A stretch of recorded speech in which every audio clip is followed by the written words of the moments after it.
Simon's only attire are his cutoff sleeves. Oh, that's all he has. Man. Ooh. Oh, hey, did you use that deal? Yeah. Hey, that's awesome. I'll have John's got the did you get one, John? Hmm? Did you ever order that one? Yeah. The player's handbook? I also ordered a Monsters Manual just so I know what I'm getting into. And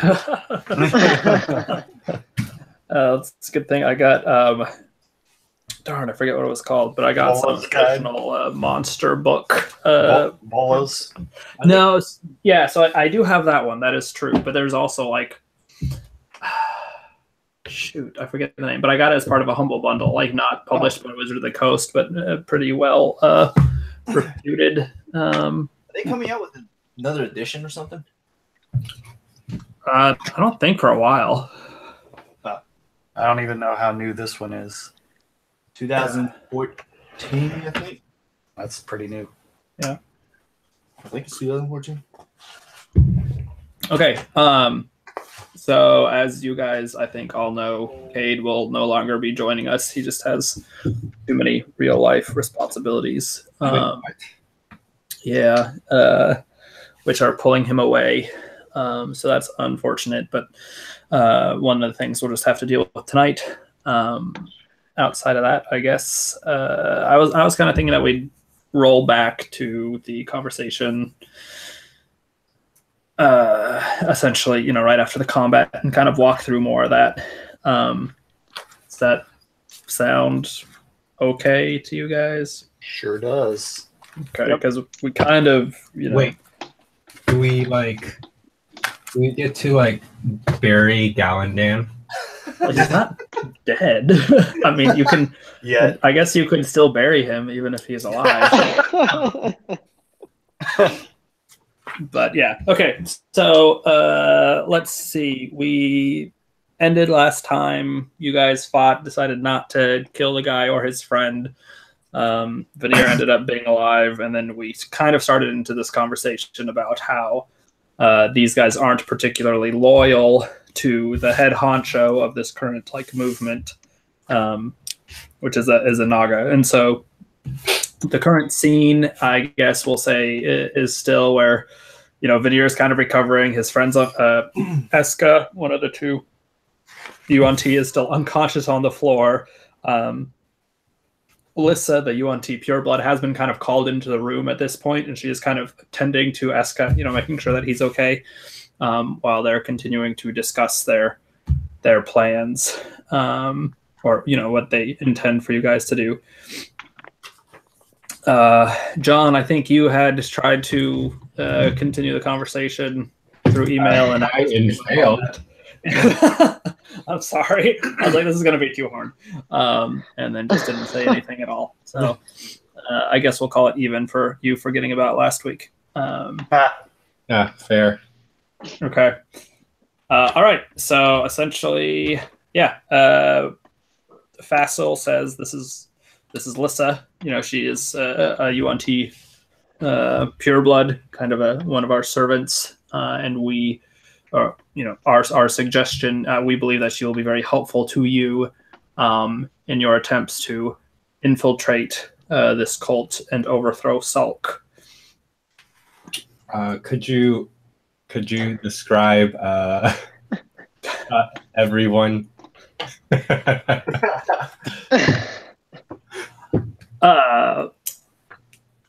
So Alyssa, I believe we said last time, is very, very human looking, right? But you can see some, the traces of some scales, kind of running across her shoulder, which would, easily be covered up by a more billowy, blouse or whatever.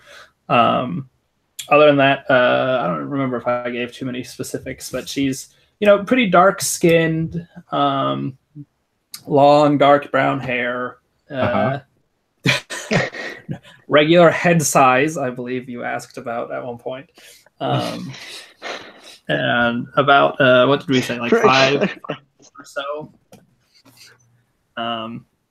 She's not really paying much attention to any of the crew right now, as she's more concerned with making sure Eska. Is there like a noticeable difference between like, because I did remember you saying or whatever, Fassel, Fassel, is that Fassel? Yeah. Yeah, I remember him saying like, okay, like specifically saying that she was a pureblood. Was there anything like I guess, is that noticeable difference, or is that something that is just I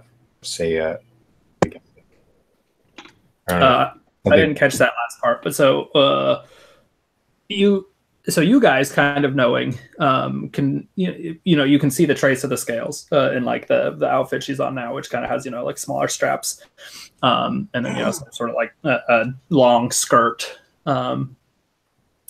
And so she like the kind of the point of purebloods is that they could infiltrate society pretty well as humans, and so she looks very similar to humans, but very human, but you can tell that she is not fully human.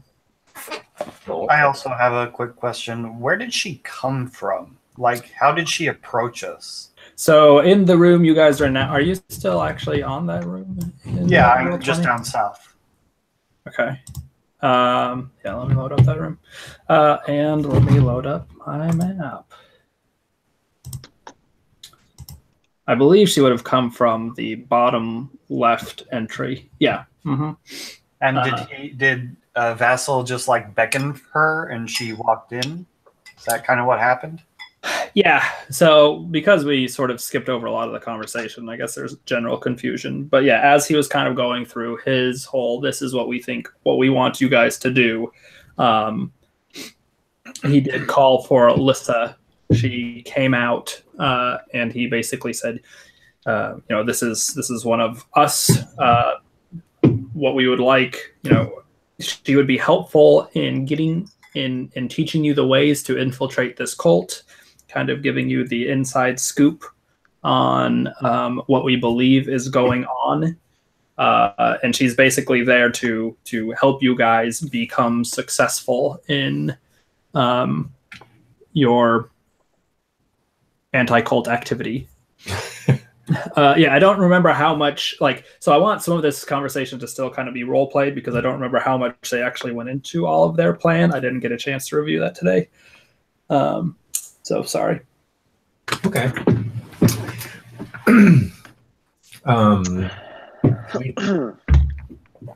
Let's see. What did I want to ask? Oh, I guess this question is directed to us. I guess the people that are indoctrinated into this cult, are they just like people all different kinds, like races and whatever? I would assume so. As far as I know, the Naga is indiscriminating in his followers. I believe he is primarily interested in growing his numbers more than growing any particular aspect of his following. So, yes, I wouldn't be able to tell you, oh no, he only likes the blonde ones, or he avoids Dragonborn, or anything like that. Really, anyone could be a... But what about, like, as far as, like, is he able to tell, I mean, I guess, does pure blood Yuan-Tis make a difference to him, or... So we would suggest, or he needs to stop. Eska's unconscious, so maybe he should stop saying "we" all the time. So the plan is for Lissa to accompany you all as close to Hamel as she can get without being spotted. We don't know very much about the exact activities of the cult, or who is in charge there, or how influenced, how indoctrinated the town is as a whole. We don't want to risk somebody who would identify Lissa as one of us who was sent here to Ormond's Delve, and to kind of become suspicious that something is up. So she would guide you on your way, but then most likely stay back away from the town, and still be available for you all to contact. But she should not follow you into the town. Is Hamel the leader of this cult? Hamel is the town where we believe they are first attempting to indoctrinate. The Naga we found kind of south in the southern Eston Mountains, and Hamel is the closest small village nearby, so it would make a natural first step for the Naga. So what exactly are they indoctrinating people into? Like, what is the goal? What is the goal? What do they get out of indoctrinating people? Just power over them, or what? Sorry, I'm trying to zoom in here. So we believe that the Naga's end goal is making himself known and establishing his dominance over as much of Icefeld as possible. And we believe along the way he may be aggressive towards the Yuan-Ti. One of the most important things, really, for any of these cultish undertakings is a lot of funds, even for the Naga. He will need to be able to equip those that he indoctrinates, and really his vanity also. These Naga are very vainglorious, and I imagine he is quite interested in setting up a temple to himself, which he would find worthy of his presence. Is Icefeld a place that we recognize? Icefeld is the country that you guys are all in now. Yeah. So, or like kingdom, if you want to. I was just going to ask. That way. I didn't want to sound. Yeah. Sorry. So everywhere you have been so far is really just in like the southern part of Icefeld. Like ICEFELD? EISFELD. So yes.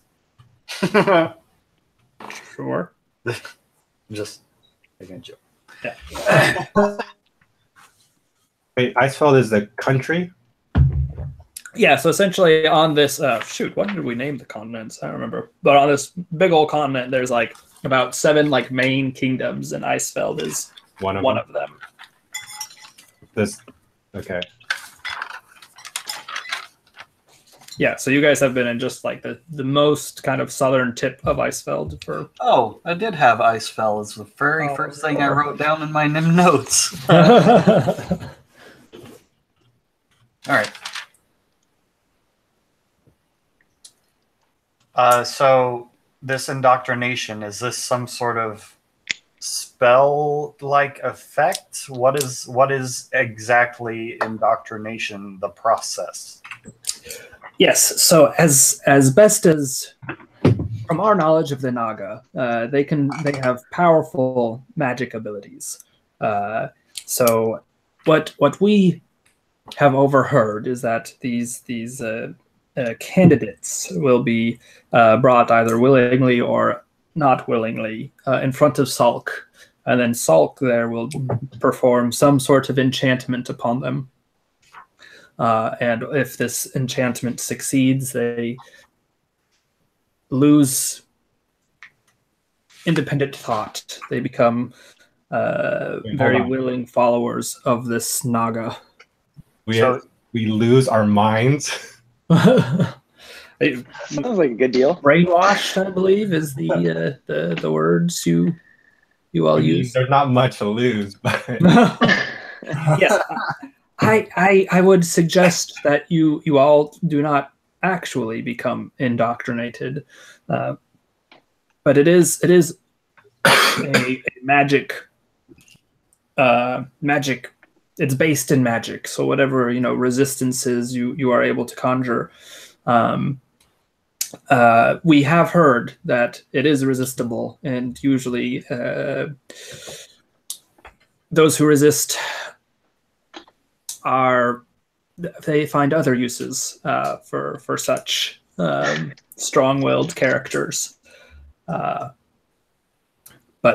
I believe that the Naga is not actually able to tell definitively whether or not his curse has taken place. Huh. So, Does Sulk even perform this ritual on willing subjects?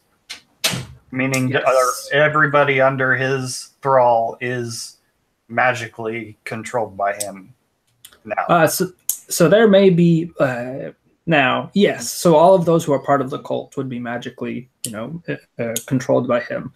I imagine a pretty standard operation would be if he has the funds, he may use some of his followers and enlist other non-indoctrinated folk to do his bidding for coin. But those who are truly part of the cult, yes, I do not see. I do not know why Salk would allow them to go uncontrolled. From his description of the resistances to this ability that he is given, would I be able to discern from a game mechanic standpoint what sort of saving throw that would sounds like? For the rest of you, it's because I actually can switch my proficiency in saving throws on a short rest. So that's why I want to know if I know this information. I thought you were asking Vassal this. Well, you can tell that it's probably not Constitution, Strength, or Dex. All right, fair enough. It's probably I mean, you Wisdom or Charisma would be, I think pretty easy to. Are there quite a few people that are brainwashed there?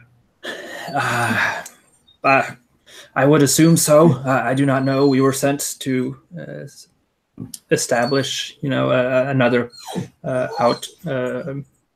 another base here at Ormond's Delve. We, Fassel or Eska and I have not actually seen Hamel and the progress there. So, is there any physical or magical tells that we would be interacting with an indoctrinated individual? not that I know of. There may be, but it is unknown to me if so. Wow. Well, guys, this is a whole town we're talking about. Well, we are so pretty powerful, though. So Hamel is a small. So okay. So Alden, you would actually probably know this because you kind of know this area, right? Yeah. So Hamel, is they actually do a lot of like farming, right? So they're kind of situated near like this bog and kind of at the base of these mountains, and so the ground there is very fertile. Sorry about Jack. I imagine you guys can hear him. I thought that was just Eska. Oh yeah. No. So it is, the town itself is very small, very agriculture based. So compared to Ormond's Delve, for example, Hamel would be much smaller. You would almost consider it more like a village. If it wasn't for, you would consider it a village. If it wasn't for the frequency, like they're generally. So I don't know if you guys recall, but your characters might recall that. What was it? Amias, or what was the halfling's name? Yeah, that's right. Yeah. The trade one. Amias was out looking for mushrooms and everything because recently the goods from Hamel have been kind of drying up, right? And so normally, like Hamel's pretty well known just because of how much trade. It's the main supplier for the like produce of both Ormond's Delve and Brennisford, which is a larger town to the south. But yeah, the town itself is really quite small. It is smaller than Ormond's Delve. Okay. Well, Wow. So what's our goal? To free your leader? So that is our goal, or one of our goals. Perhaps the main goal is this ending Salk. Right? He is the enemy that you and I both share. He is powerful and evil, and even though you all have been able to damage Eska, even though Eska has fallen, I have very little hopes for your ability to take on this Naga by yourself. you could perhaps prove me wrong. What I would suggest is you all go and you fake your indoctrination into this cult. You perhaps lay low for some time until you can discern the whereabouts of our leader, Sisava. Then if you are able to inform Lissa that you have found Sisava, she will be able to get in touch with Eska and I. And then between you and Sisava, and Eska and I, if we are able to be there, I believe we would be able to take out Salk. But it would be a combined effort. So is Sisava, did he say that that's an insider in Hamel that we should try and get in contact with? Sisava is our UNT master, right? Oh. He is the one we are loyal to. He is the one who is currently captured by Salk. But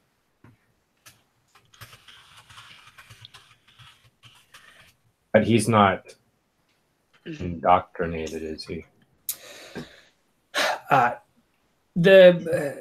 Salk, we UNT are very difficult to.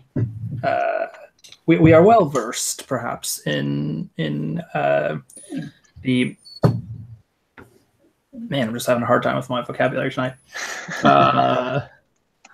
We share certain similarities with the Naga. And because of this, we are particularly well situated to resist the Naga's charms, if you would. So yes, I have no fear that Sisava has fallen to Salk's influence.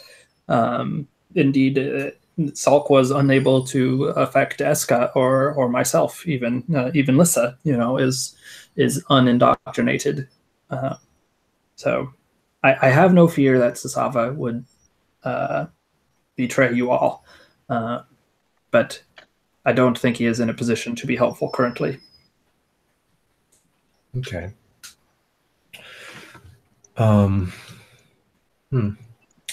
So Julian, at this point, has been kind of like fidgeting and stuff during this whole conversation, and he's basically, so he says now, so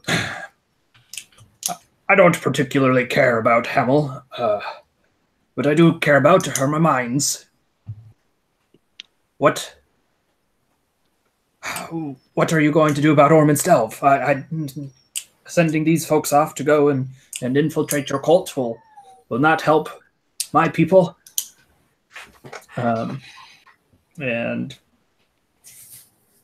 don't want to talk back and forth. I like to interject. So what happens to all of these trogs that have been attacking the mines? So Vassal says, they've been attacking to get money, right? Or the trogs? Is that why they've been attacking? So our plan for Ormond's Delve was first run the dwarves out of this mine, so we could set it up as our own base of operations, and after that we would start sending people like Lissa in to slowly either trick people or coerce people into coming to the mines, and we would work on indoctrinating them ourselves or sending them back to Hamel.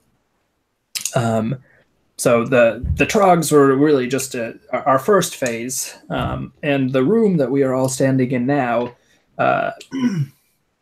is along the only true path between our current, our current base of operations and Ormansdelv itself. This room is moderately well made, but I believe that we would be able to collapse most of it and ideally pin that on your party being of greater strength than we expected, and that should at least slow down the advancements of the trogs for a time. There is no way for us to stop those operations entirely without being completely found out. But that is perhaps the best we can do. Right. So you are part of a group that. How are you associated with Salk? Or how is the group you belong to associated with Salk? Like, you're trying, we have to do these things to make sure that you stay in the clear. So what are you hiding from? I'm confused. So Salk believes that we are loyal to him so that he will keep Sasava safe and essentially because he has our leader. Why has he not tried to indoctrinate you? As stated, he has attempted to, but us Yuan Ti are very, very resilient to other serpentine charms.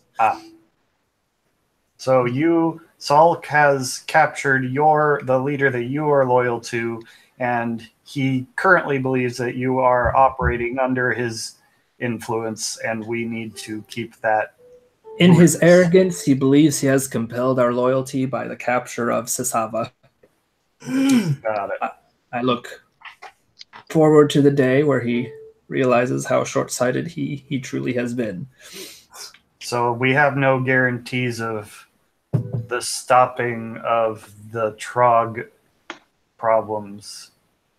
So you were bringing the Trogs, or the Trogs were part of Salk's plan to try and indoctrinate Ormansdelv, but they listened to you because you're higher up on the chain. Troglodytes, as you may have noticed, are not the most intelligent of creatures, and these more complicated procedures and plans are slightly outside of their ken. So yes, we were supposed to be two of the main lieutenants, I suppose, of this operation. Now there is a local leader who still outranks us, and I believe is truly loyal to Salk. But yes, when we have authority over the Trogs, as long as we do not directly, countermand our leaders.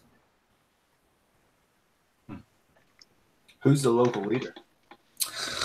That's what I was worried about. I need to find his name. That's what happens when you introduce like 5 NPCs in at one 10 time. minutes. Oh, I'm sorry. Shoot. I don't think I even bolded this one. I just like to note that I'm kind of looking in the direction of the first NPC you mentioned, and I'm not, and then I'm kind of, but I'm not. Alyssa, is that the one you're talking about? Darn it. I'm trying to size her up. Okay. Gorvna. Haha, I do have it. Now I'm going to bolden.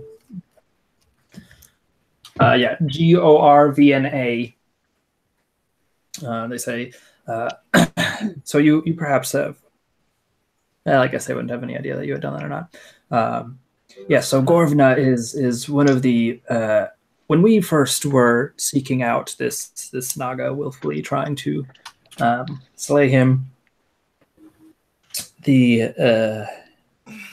we came across a band of salamanders, or fire snakes, as some call them, and Indeed, they were the fire snake skin like these guys.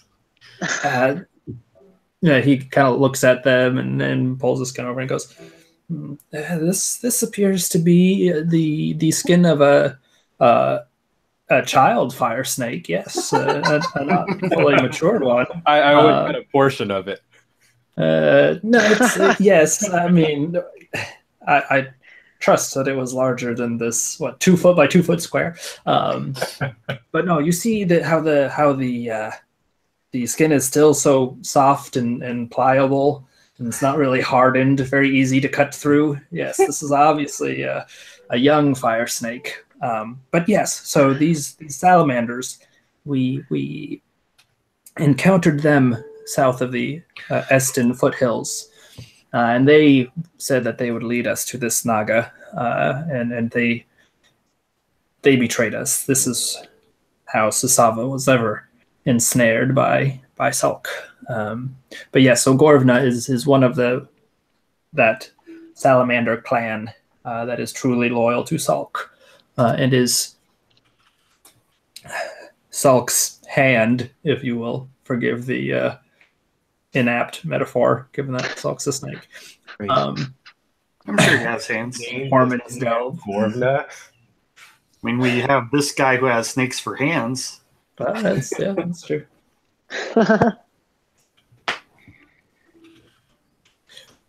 Hey.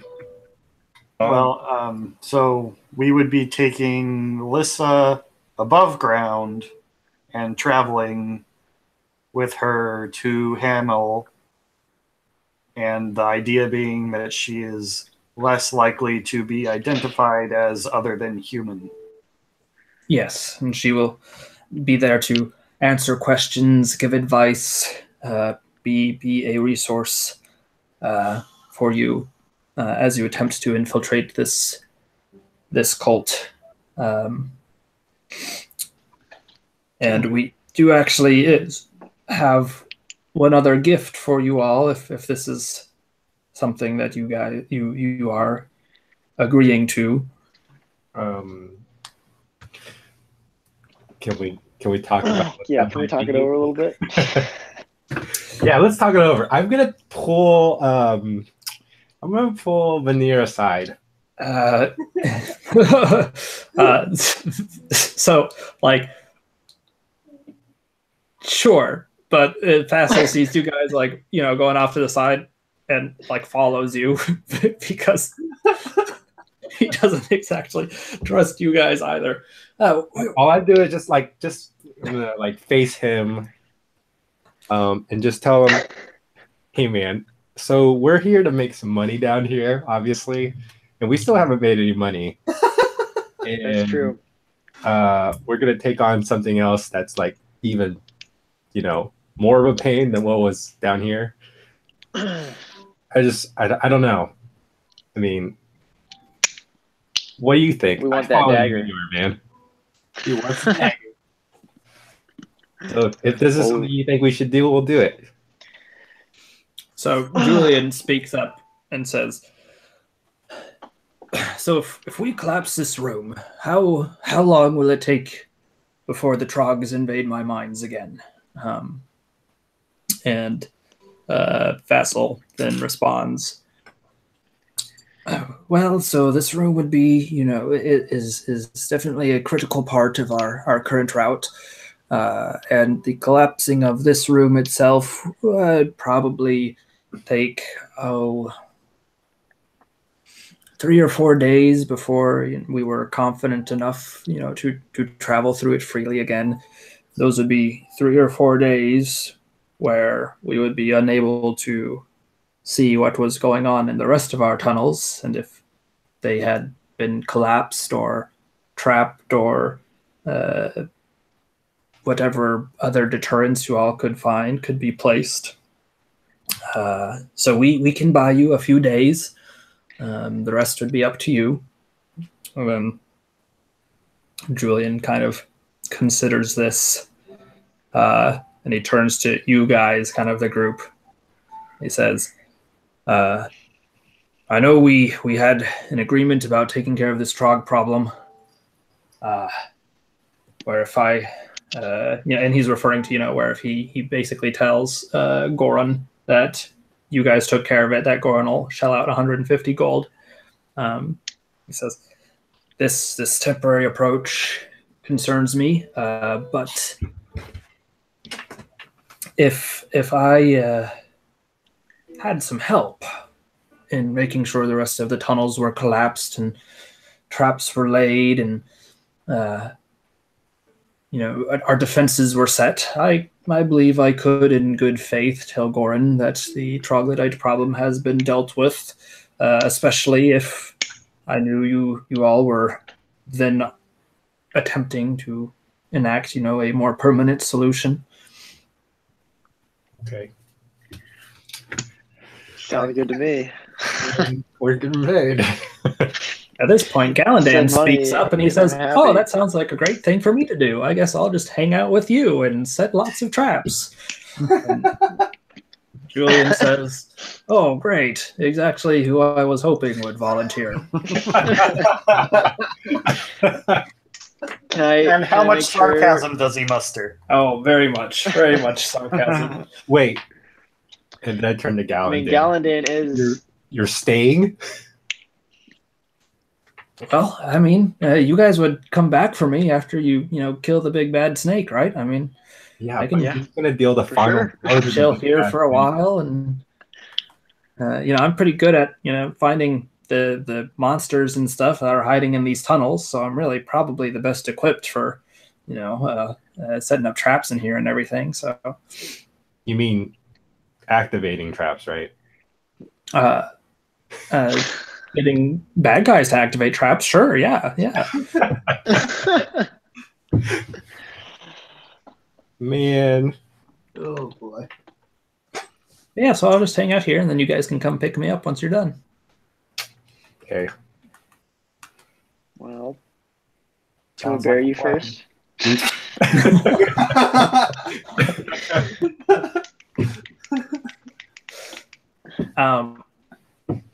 Is that something you half elves do to say goodbye? That's a little weird. Can I roll like a deception? Tell him yes. Sure, you can roll it. All right.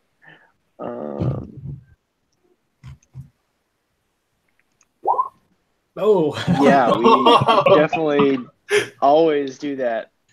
huh. Well, that's weird. But since I'm a dragonborn, we don't really like getting buried, kind of as a traditional dragonborn thing. So I appreciate you attempting to include me in your culture. You don't do sand baths for those scales? You don't do Feels what? good. Sand baths for those scales? But that's like where you just kind of scrub on them, right? You don't actually get buried in I don't know. I'm just going off of stories. I haven't met a lot of dragonborn. Oh yes, well at least I yes, I don't know, that doesn't happen. Phoenix, don't you take dirt baths? What? So, don't you take dirt baths? Yes, I actually do. You don't remember the old tradition that goes 1,000 years back? You used to bury people alive. You don't remember that? Did you sleep in on the history class? I guess I must have. I mean, I grew up in a circus, so we didn't get too much formal education. Thanks for bringing that up.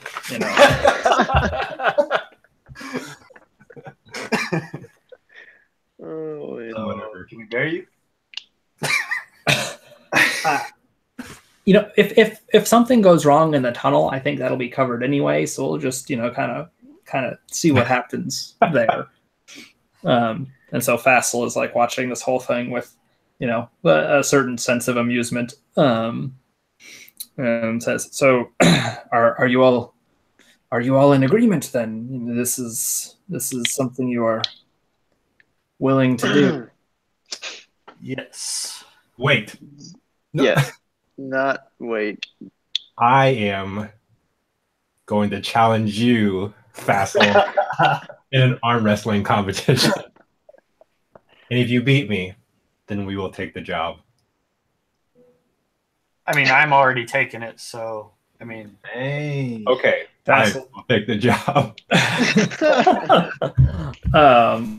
Interesting. Let me, is there going to be pay for this as well? Or you like? I mean, That's a good question. what do we get out of helping you besides the stopping of these trogs from invading Ormond's Delve?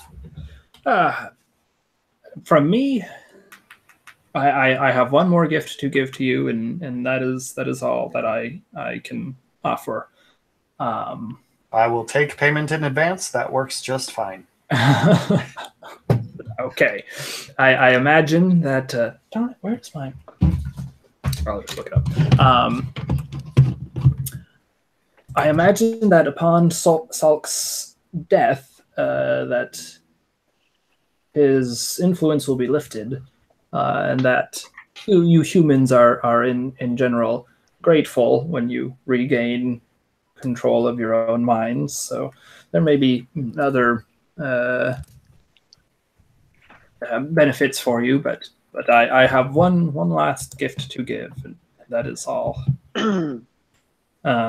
And so now he's like, so Carm, you still wanting to arm wrestle? Is that what's going on here? Oh yeah, for sure. Okay.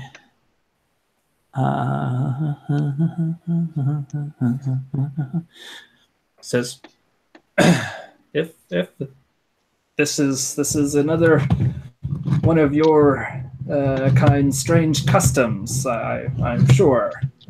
Tassel says, and then Mouse. I will partake. Can I come over and like officiate the whole thing? Sure. Be like pull the out mediator. like an arm wrestling table from your bag for no reason. Yeah, well, so I was going to say, Fassel kind of looks around and he sees, the rubble from where one of those traps had been tripped during your fight with the Bone Naga, and all that rubble had kind of come falling down from the ceiling. And kind of goes over and finds a suitably sized stone, where they could He lifts it up. possibly arm wrestle. Yeah, but it's not actually, there's not a flat top to it. So he kind of, gets down around it and shifts this huge rock. So now there's a flat top where they can arm wrestle. Oh boy. Yeah.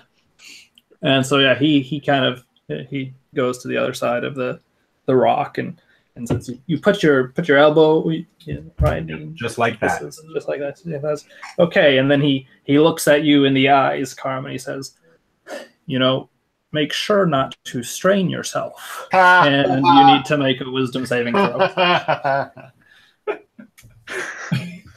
Strain yourself. Oh, okay. A wisdom saving throw. Wisdom save. Oh, I don't have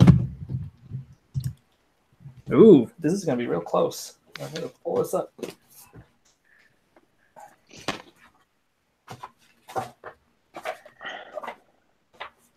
Gosh darn it! Where's the?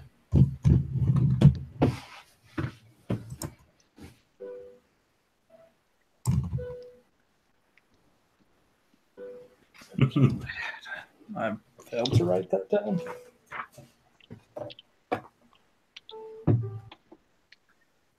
Wow, it could have been the one. That would have been awful. Oh, okay. Yeah, it's spell save 13, so you're okay. Yes. do I feel that? I'm not even smart enough to realize what happened. Yeah. Let's see. What do you tell? I don't think you tell. I did just look it up though.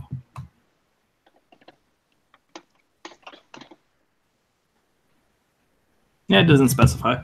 Yeah. I'll just shake it off like nothing happened. I'm so excited about this arm wrestling competition. All right. So I see that he's gone there and put on his elbow on the rock. So I put my elbow on the rock. I grab his hand, and I look over at Lissa and I give her a wink. All right, she's watching. She thinks this is kind of weird that Fassel is doing this, but she's paying attention. All right, just roll your strength check. Unskilled, right? Yeah. Oh. Oh boy. Oh, and he rolled a 19. Yeah, so you guys going back and forth, and he's pretty sure that he actually did correctly, like charm you with his suggestion as he slowly pushes your arm down. Yeah. Very kind of you to so willingly take on our quest. I did make a deal with you, and I'm a man of my words.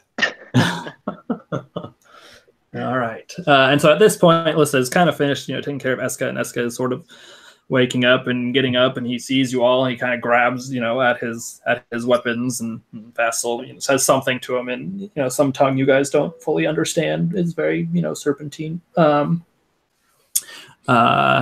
then he calms down, and instead of pulling out a sword, he talks back to Fassel, and they converse a little bit, and you kind of see Fassel gesturing to, you guys as they talk.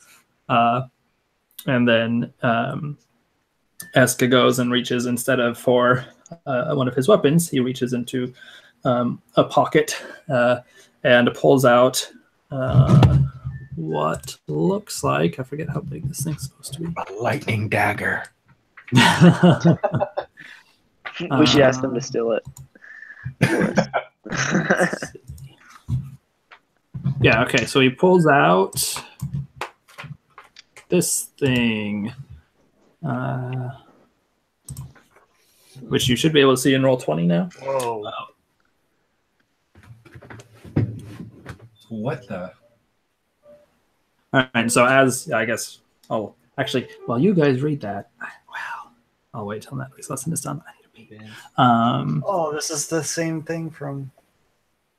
Yeah, it has another name, but this one's more 3 inches flavored. Mm-hmm. Cool.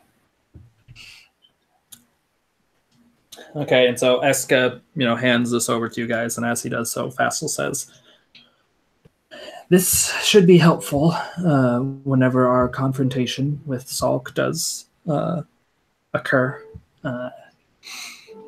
It is a very powerful tool, very good at entangling its foes. I would give it to whichever of you has perhaps the best arm, for it does not do much good if it misses." Would be me. And I believe the opportune moment would be when Sisava has been freed and the time to strike is hot. That would be when to use this. And then, he kind of explains how it works, but you guys are reading that. Essentially, you throw it at the guy, say the command word, and he tells you a command word, which he actually has you practice saying a few times because it is, not in a tongue that you would be familiar with. And yeah, you throw it, it gets large, tries to capture something. But it is unlimited use, right? It's the daily daily recharge. The item is destroyed. Once spans are used, they can't be used again until the next dawn. Is that said in there? Then yes. Just making sure, because he was making it sound like this was supposed to be used one time and one time only. No, yeah, which was the fight against Salt. He's saying, I do not care whenever you use this, but I would definitely suggest using it against Salk. It's not one time only. Okay, so who actually? Well, who cares? You guys can keep track amongst yourselves who's actually holding on to it. I'm okay with Alden having it. Yeah. Okay. So as you guys kind of, this conversation sort of winds down, Galandan perks up and says, "Oh, well, I guess that makes sense. If these guys are giving you things to help fight Salk, I'd feel a little bad about keeping stuff for myself." And so he takes off what his. What did he have? At least Cade was telling me he still had some stuff. I don't remember him having anything. I didn't have anything in his sheet. Yeah. Oh, really? Okay. Well, let me pull up that email real quick because he was like coming up with whole like We can take his gold back. Yeah. ways to give you his stuff. Now we. Oh, you mean? Oh, sorry, Cade. I thought. Never mind. I thought you were saying Julian. Oh, yeah, no. He gave the. He gave me that cloak. Yeah. You have a wand of some sort. Wand of magic missiles. Right? Am I misremembering? Something that he already had, right? I thought it was like a fire or something. Vigorous. Is this his? I don't know whose dot is whose. Vital did he have the vital pendant of malediction? Oh, the yeah. concentration pendant, right? Yep. The Constitution one? Or yeah, it's sorry, it gives you advantage on concentration saving throws or something. Is that what That's it not is? the one I'm looking Or at. is Do it any of you ritual guys have casting? the vital pendant of malediction? Yeah, that's the third one on the item list that you gave us. Oh, Right, but I'm trying to figure out if that's Cade who has that or somebody else. Oh, the Arcadian Circlet of Rituals. Is that what he had? Okay. yeah, that's what he had. Okay. Yeah, whenever the bearer casts a spell's ritual, they have an advantage to maintain concentration during the ritual. That's a big one. Yeah. Not hugely advantageous, but I'm just gonna kind of put that in general. Oh, you already all have it. So who actually do we care who's taking this Nope. one? No. All right. No one can use it. I can't use it. Okay. Oh, Dang, I will take it though. If nobody can use it, We can try and sell it to somebody. I want to make a trade. Oh, to make sure. So Karm is holding it for now. Sure. Yeah. You do Is that. it pretty? It is sure. It's not like majestic or anything. It's fine. Okay. It's like it's kind of like on a thin band, and then there's like a small little red jewel, kind of encased in like a silver thing, that kind of falls on your forehead while you wear it. Vigorous bracers of blasting. Does somebody else have that already?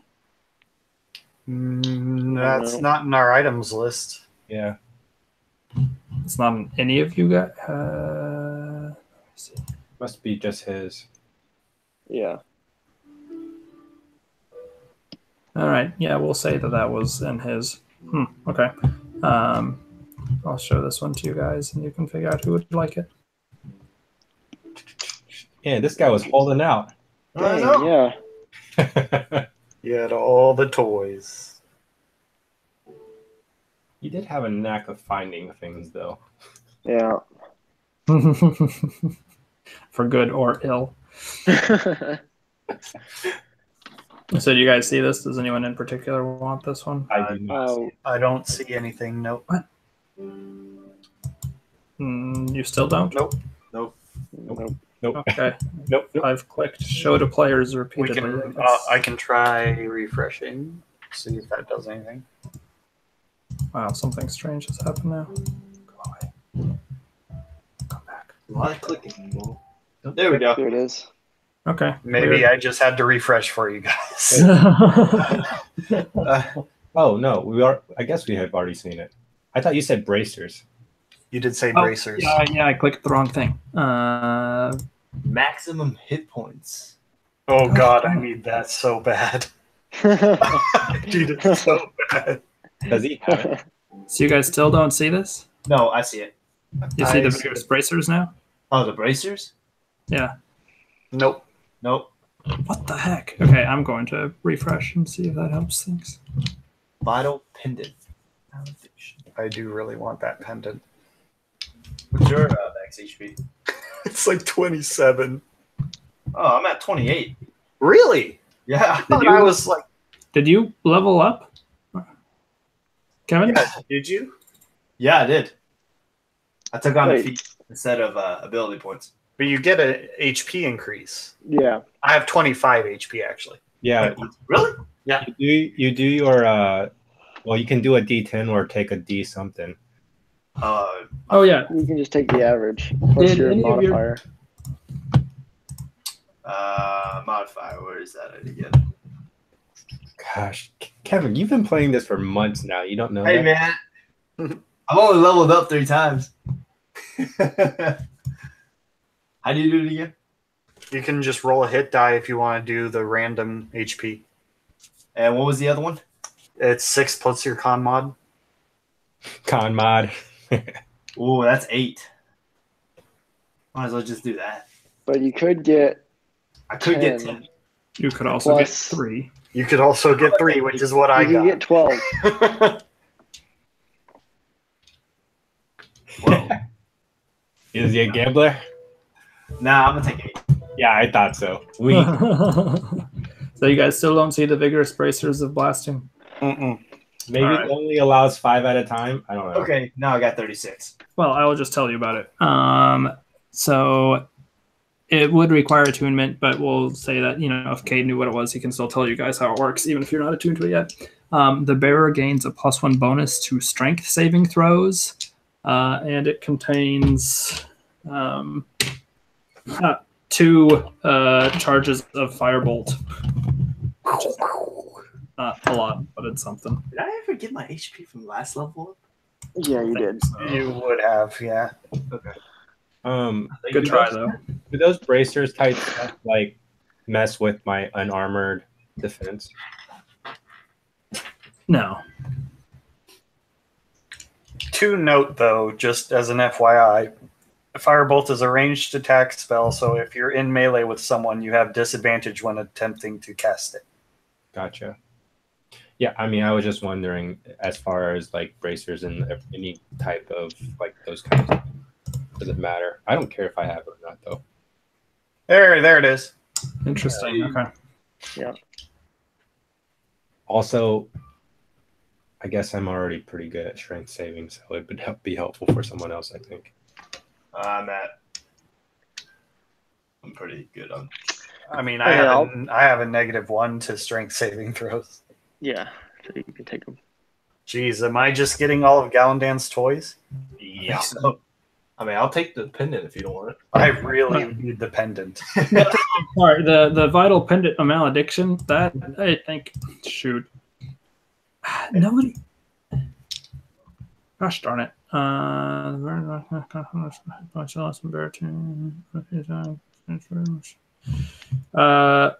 not sure why I didn't say who has any of these things if they actually have it. Because there were some things that you guys did not find in the chapel. So let's put a pin in the vital pendant of malediction, and I'll make a note to go watch that and see if. Oh, so he doesn't have it? That's what I'm not sure about. Oh. Oh, I thought he found that. Guys, we need to go back to the church. Yeah. I didn't think. I mean, the fact that Gal's leaving, it's like this is like the best loot we had. Yeah. It's like when you let your buddy die in Battle Royale. How you loot their body. Loot their bodies. PUBG. Okay. So Alden, you have the vigorous braces of blasting. You're not actually attuned to it yet, but you're Right. holding on to it. Alright, I'll put it And in my inventory. I'll look up the vital pendant of malediction and see if Cade was actually holding on to that or not. Which probably just means going through the chat logs. So I remember him talking about Bane spell. See, if I was one of you guys, this is when I'd be pinging Cade and saying, "Hey, if Philip asks you if you had this, the answer is definitely yes." Yes.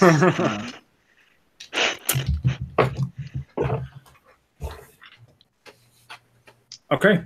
So I believe Fassel and Eska now have kind of gone through everything that they wanted to get through. Lissa will, so now at this point, Fassel will say something to Lissa, and Lissa kind of goes over to you all and kind of, scans the group, and you can see that she's sort of, making her own decisions about who is and is not capable in this group. Just one other quick question. Help up my chest at this point. Seth Steele's serpents isn't a attunement item, right? It doesn't say so on that card, but then yeah, the card is supposed to be a full copy of that item. So yeah, it's not attunement. okay. Yeah, and who is holding on to that? Alden. I have it. Yep. Okay. So I currently have the blasting bracers and the serpents. Okay. All right. So at this point, Fossil is saying, "Okay, you all should leave for your own safety. Eska and I will, collapse this room once you are gone, and then I would suggest you all get on your way." So question is, would you maybe need some help from like dwarves that we could bring back from Ormond's Delve to collapse some of these things? Are you asking Fassel? I am asking both Vassal and Julian. Julian. I don't know if that's a thing that they would like or need or want. Yeah, so Julian then says, "Yes, once this room is collapsed, I plan on enlisting many of the miners to come in, and I believe what the Trogs were doing here is actually somewhat clever, and I'd like to collapse some of the tunnels, then make a maze for them that perhaps loops back in on itself, and if we can manage it, I would like to then seal off the only true route in such a way that it may take them a while to realize there is actually no way to make it into our minds just yet.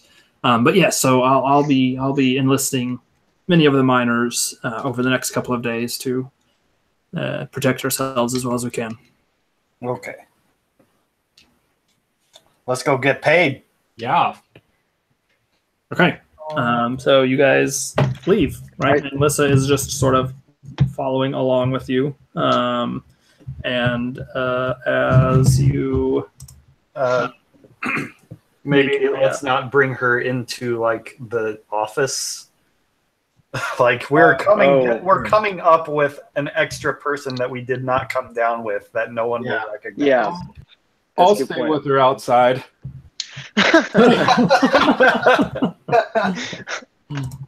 So I don't know how suspicious that will be, or what kind of questions we will be asked.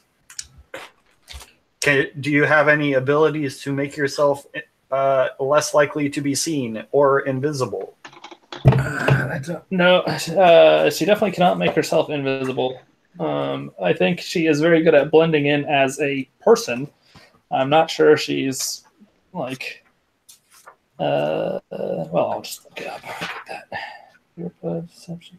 I mean, she's moderately okay at stealth, but Julian speaks up and says, "We won't be able to get up without going by at least 2 of my dwarves to, drop that rope. There won't be any hiding her from them." What do you say we have her follow like 5 minutes behind us, and while we go up, we tell any dwarves we come in that we're clearing the tunnels for some sort of mandatory inspection? Okay, well, we could, sure enough, I imagine it'll take those snakes a while to collapse that tunnel. We could say that, we we're responsible, and it'll make a good amount of noise. That should be believable enough. The less people that see her come out of these mines, the better, I imagine. Okay. Well, What can she leave by another route? There was Leader only one somewhere? route into that we came from. Yeah, but they got in. Can she just roll a stealth check and it'd be over with? Well, if Gallandan leaves with us, he can make her invisible. Yeah, I don't think he can. I don't Do think he that has anymore? invisibility. Does he? Can we just put a he had Oh, invisibility. yeah. Veneer was running around with invisibility. Right. I don't know if he has. I don't know if he has any spell slots left. Well, let's just take a long rest.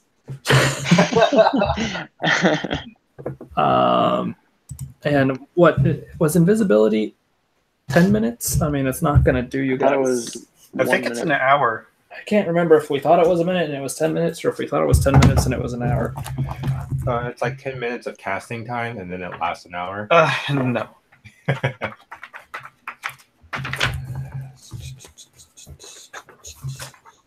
I'm pretty Invisibility sure it's concentration something up to 1 hour. Got it. Yeah, that would be real nice, wouldn't it? Sure would. So, Cade, how are your spell slots? Let's see if I can track on his character sheet. Should have been.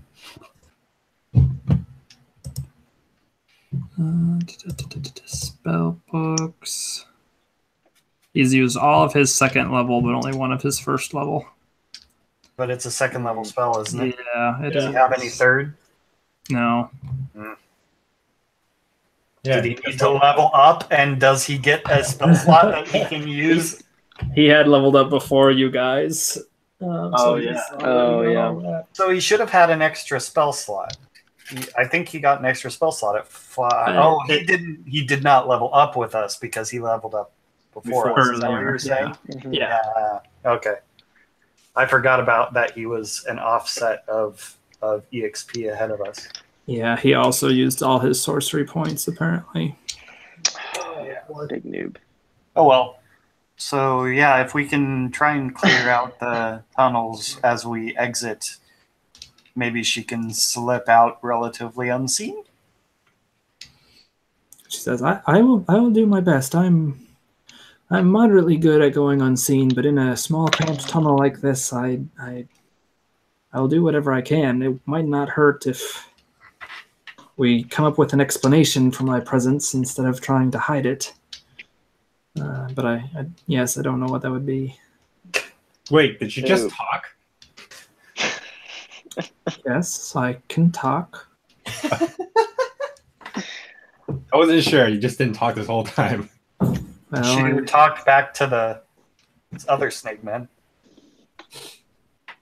I don't understand snake. No, you don't. But she talked. Oh man, Yes. I don't. What right. I can talk. reason could we have come down and be leaving with one more? Would the people of Warmansdale Awesome. know that she is an intelligent creature, or like, does that make? I guess she looks like a human, so they would probably know. I think I'm pretty obviously intelligent, but yes. Can you turn into a I'm not snake? sure what acting like Yeah. a dunce would mean me, but if I Oh, can she fit into a backpack? Wait, that would mean that she would be really short. no, she cannot. Arm can carry a lot of weight, so if we can make a backpack that's bigger. You have a lot of snake skin. Okay, here it is. So we cleared out the trogs, as Julian will back us up with, and we found her as a captive from the trogs, unconscious, and we're bringing her back. Well, maybe not unconscious, but she was captured by the trogs down there, and we are bringing her back. That'll work. Yeah, pretty good. Well, if they don't believe us, we just go. I mean, technically, she was, like a slave / worker for Salk, and the Trogs work for Salk. So captured by the Trogs. Yes. Are you trying to persuade the DM to make it a persuasion check instead of a deception check? We're just not lying. We're not lying about it, is all I'm saying. Yes, fair enough. But I think that's about the only thing I can think of for why we could possibly be bringing someone up from down here. Okay. Can we? I need to pee. And Oh, this is such a good part. I need to turn on lights, anyways. Yeah, we are exiting the tunnel.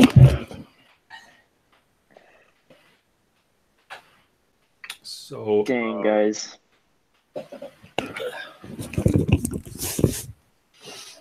Ooh, I know what I want to do. BRB. so Phoenix. What do you want for that orb of yours? Well, I would love a new plate mill, maybe. Can't guarantee that. Huh? I said I can't guarantee that, but I can try. Plate mill. Kind of helpful for people who can't see in the dark. I think it's only me now. Like, just to be honest, like up front with you, you remember that that dagger that was on that guy's wall, Delum? Yeah. You know, the little shimmering one with the lightning and stuff. You know what we could do? Wait, hear me out. So I feel like it is actually what it is. The lightning dagger.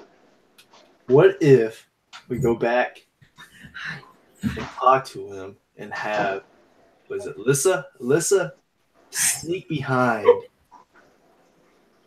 and steal it? I think that's a bad idea. It's not like we're gonna be coming back here and noise. We go on a long campaign. I feel like we don't need to steal things. What's going on here? Your paladin is saying let's steal things? Is that No. Definitely not. not? What? Why would he even suggest such a thing? Yeah. Paladin. I'm a paladin. Yeah, okay. Interesting. So anyways. All right, so as you guys are making your way out of the tunnel portion, Alyssa kind of reaches up and undoes a little clasp, and what were kind of those smaller bands become like unfold into more sleeves. So the scales that she like the scaly patch is now covered up, and she is pretty much indistinguishable from a human. Her eyes are a little more green than you would normally run across, but she's just exotic looking, I guess. Okay. And so you Carm. And so make your way back to the basically that overhang. And Alyssa, as you all get close, she's saying, so there's no reason now for me to hang back, correct? I'll just be climbing up along with the rest of you. Yeah, that seems fine now. Okay. So then Julian yells up, man, I don't remember which ones were actually there. Ahoy, mateys. Ahoy, mateys, yeah. I think it was Corin, right? Corin Malin. Corin and Malin? And Goran, if he's there now. And there was supposed to be another one that switched with him. oh. Goran? Gorin, Gorrin. Because you couldn't think of another name, so you just made up one. I had a few names. Anyway, so he calls up Corin. Corin, we've returned. And you see like a little dwarf head kind of stick out over the overhang.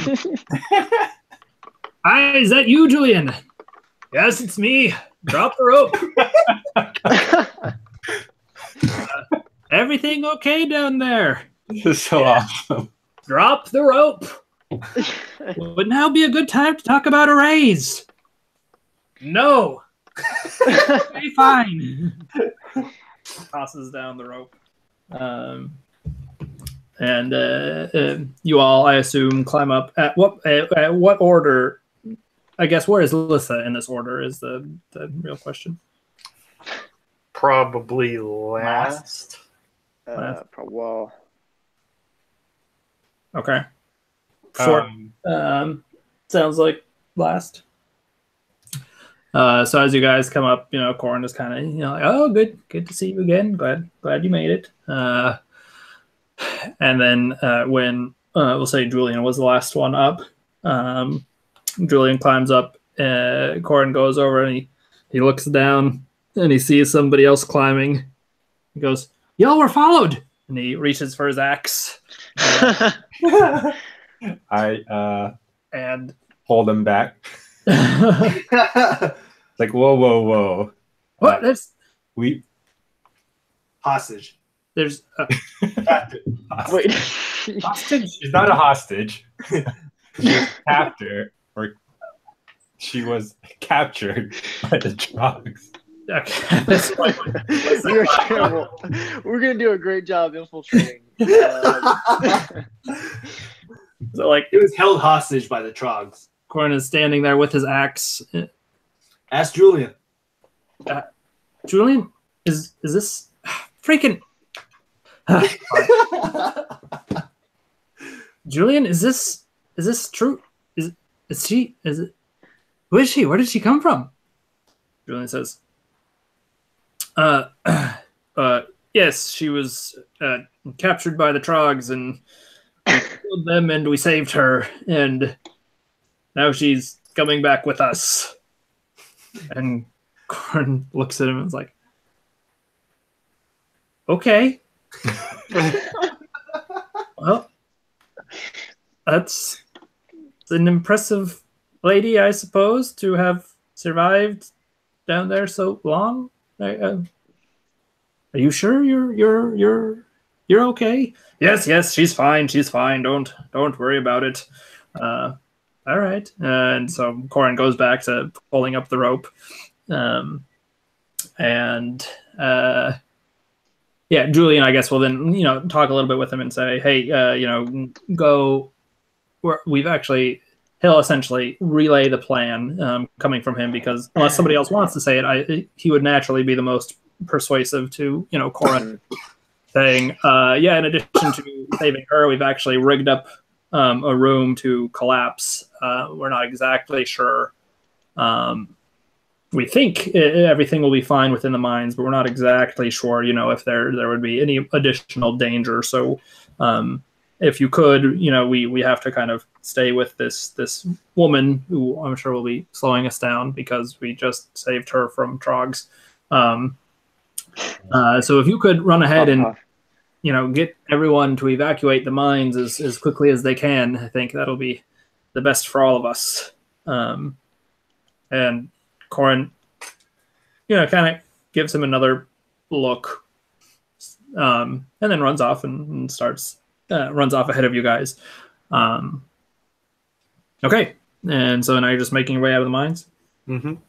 Okay.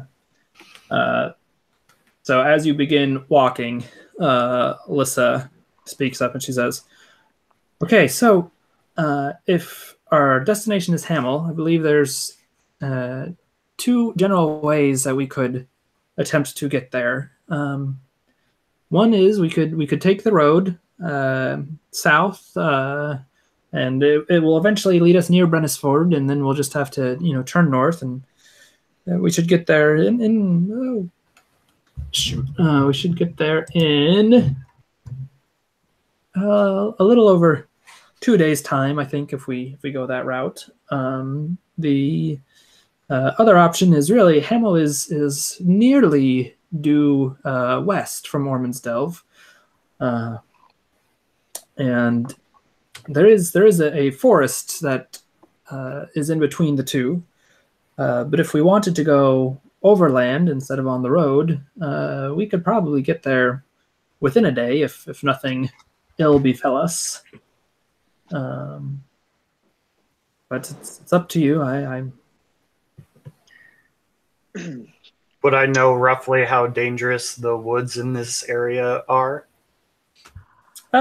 you would know roughly. So like you know that they aren't uninhabited, right? So there's some intelligent creatures in the woods that are hostile, but you also know that because Hamel and Norman's Delve trade so much, that some caravans will just hire guards, and since they can, cut half their journey more than, I guess, in less than half. I don't know, however you would say that. You know that there are some caravans who will hire some guards and attempt this journey. So it's not like, unheard of, but it is less safe than the road for sure. Difficult terrain doesn't slow us down, I think, because I'm with you guys. We could hire ourselves off as guards for one of these caravans that decides to take the shortcut, get a little pay on the way. My man. I like it. Or we could raid one. No, I don't think we'll do that. I like your plan. But if we can't wait around for a caravan to come. Yeah, I mean, I still propose the forest plan, but if we can make a little extra coin in so doing, why not? Also, I need to sleep. Oh, yeah, I mean, tomorrow for sure. Long rest, right? Got it. Okay, let's do a few things here. Leaving the mines.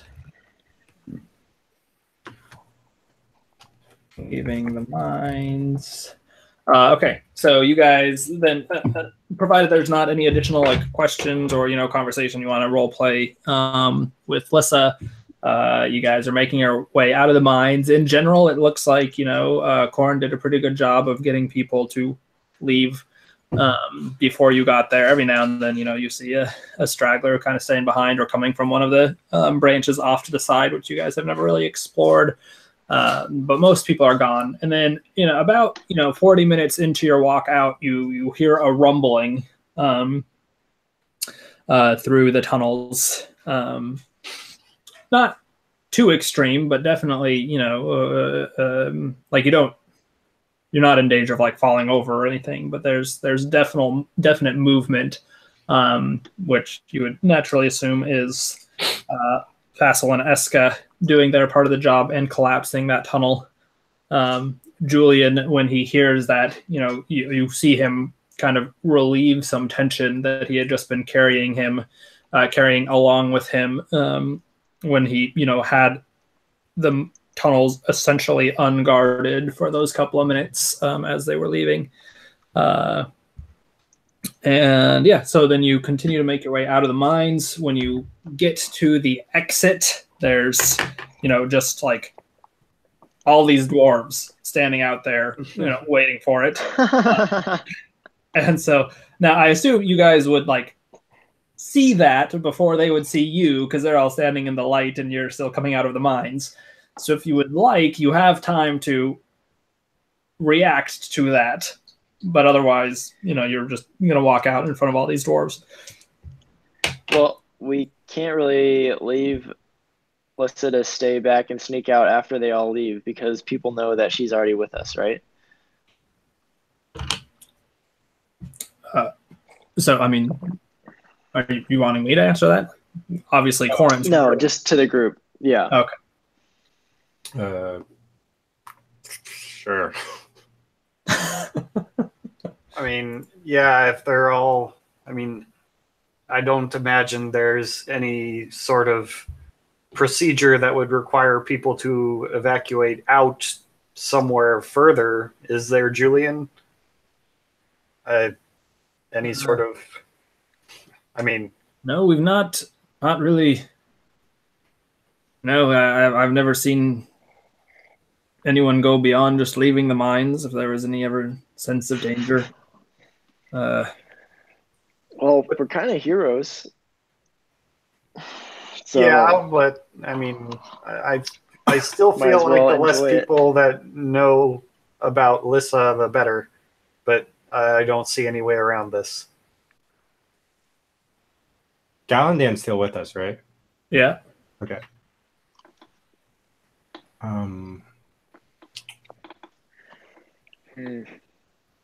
Well, I mean, let's just get this over with. Yeah. Okay. So you guys leave the mines. You know, how many of you are there now? Like 7, because there's the 5, Yeah. Emily plus Julian plus Lissa. 7 of you, and you see a few faces who are like, a little curious about who this woman is that's leaving their mines. But then most of the dwarves didn't see you guys come in or leave, so a fair number of them just assume that she's always been one of your party from the get-go. Mm-hmm. So nobody stops you or anything like that, and you continue to make your way towards town. And at this point, No, we head towards the office to get paid. which is in Ooh. town, Okay. which at this point is about 2:00 in the afternoon.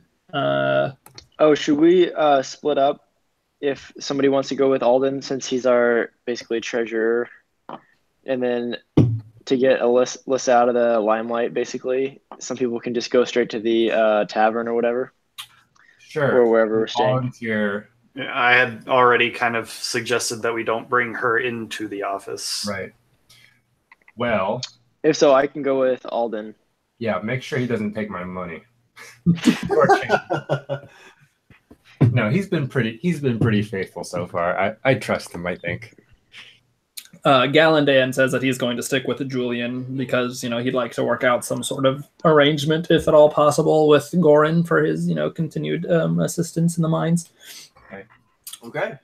And so Alden Right. and Gallandan and Julian are heading to the office, and everyone else is And Veneer, right? And me, yeah. okay. It's not good to let me be the front man for this group. That's true. Yeah, I kind of remember what happened to the jeweler. Or with the jeweler. Phoenix, don't you want to go with him?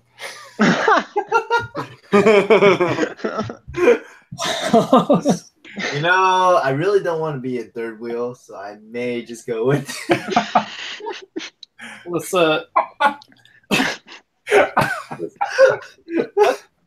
what is the meaning of third wheel? Who said this? Have you ever seen a cart with a third wheel? Listen, she's yeah. Well, I believe they are quite useful. Often, 2 wheels, you're just gonna fall over, aren't you?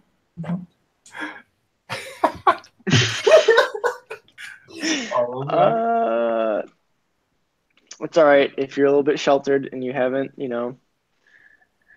All right. Anyways, just don't worry about it. We're gonna go get you a room at the Yellow Cot. So we're not setting out immediately. Oh, actually, yeah, we could leave immediately after we get paid. Hurt. Yeah, some of us. If we take a short rest, we can get health back enough, and then we'll take a long rest in the woods. I'm okay with it. I think I have the least health out of everybody. But this is also a chance for us to find a. Yeah, we could search for a cart that is intending to go that way, and then tomorrow. So we should do a long rest. How about you, or Carm and Phoenix will look for a caravan that's heading that way right now, and see if any are planning to leave in the near future. Sure, I guess. And if there's some that are leaving tomorrow, then we'll stay the night. But if not, we'll just leave anyways. Okay, That we'll makes go sense. talk to the tavern. Wait, I don't really want to deal with him. Go to the marketplace, not the tavern keep. Yeah. Oh wait, is this a good chance to find a different place to stay?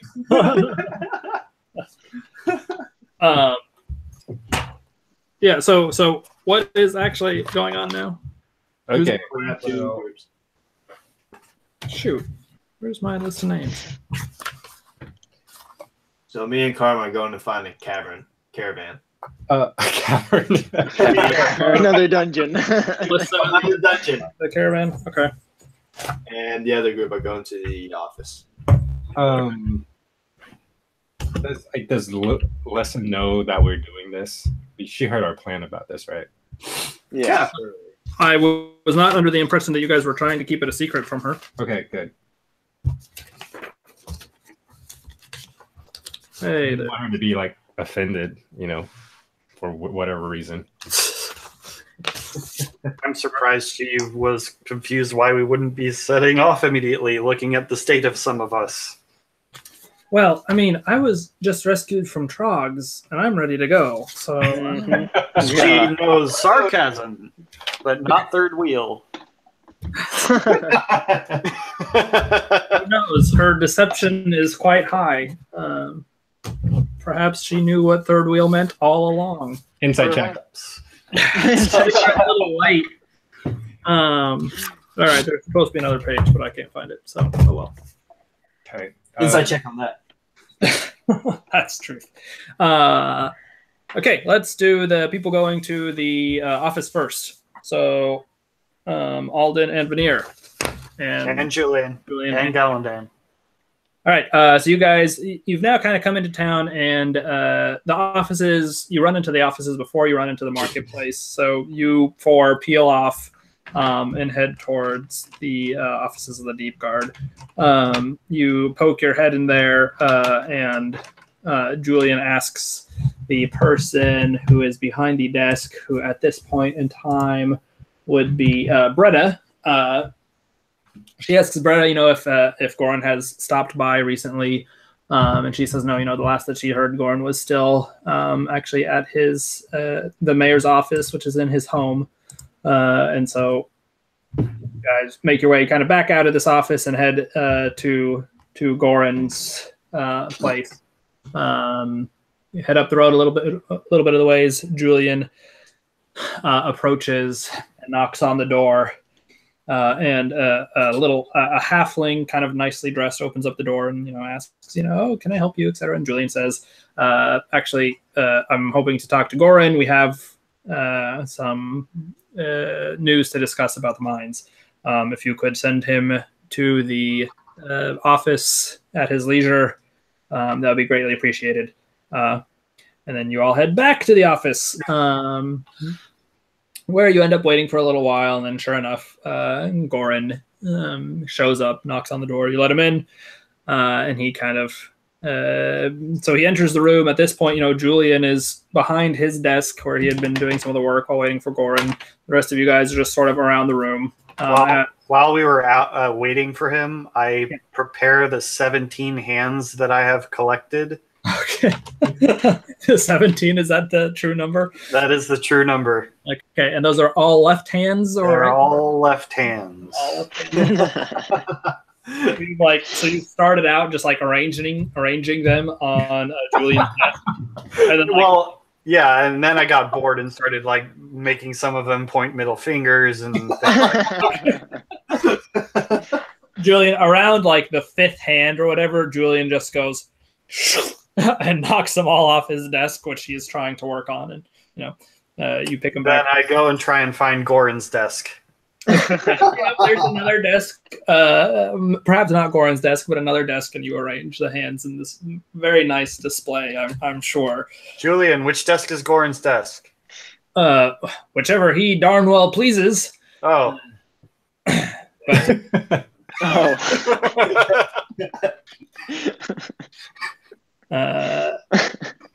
yeah, so anyway, I assume you just set up the hands on the nearest desk that is not currently occupied by Julian, and then the rest of you just kind of standing around waiting. Goran enters and approaches Julian. Says, "So, is the troglodyte problem taken care of?" I hold up a hand and it's got a thumb pointing up like this.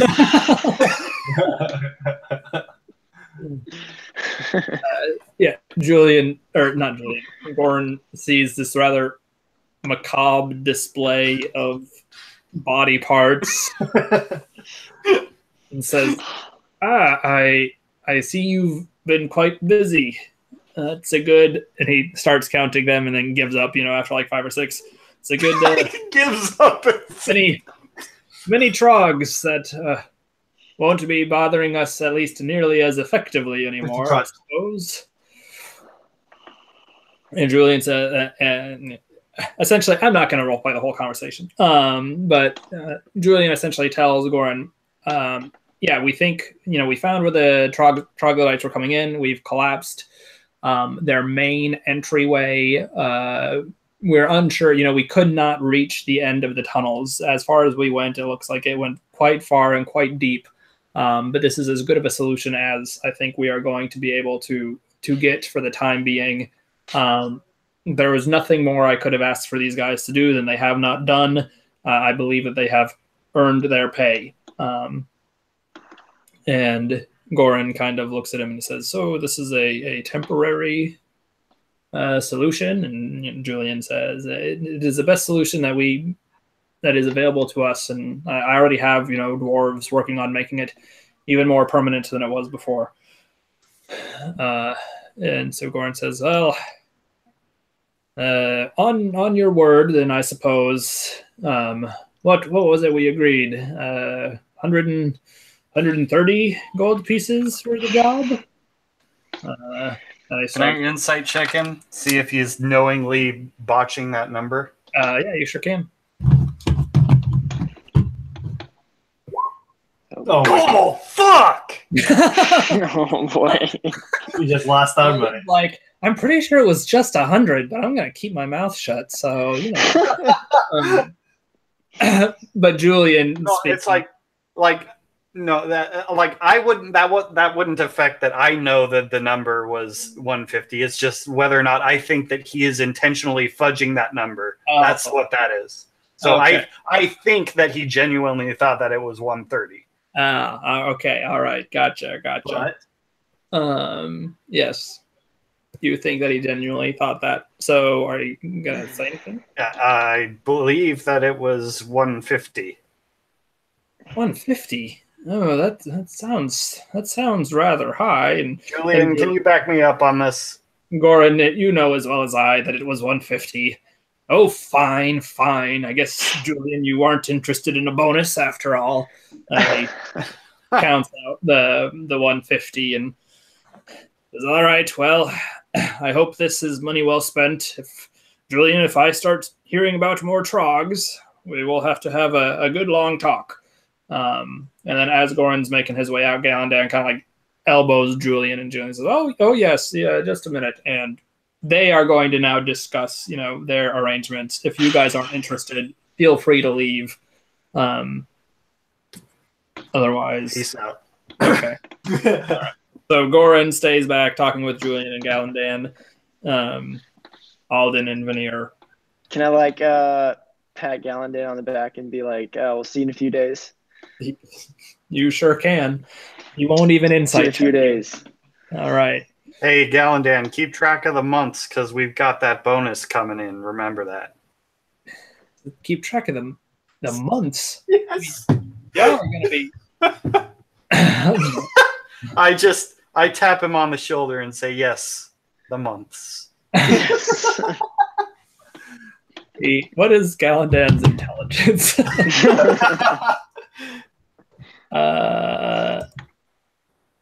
Okay, all right. He looks at you quizzically, but then you leave. So, did it look like he got that I was referring to the bonus that we were promised? Yeah, he understands. He definitely picked up on that. He was more like, it's going to be months until you guys come back. But anyway, yeah.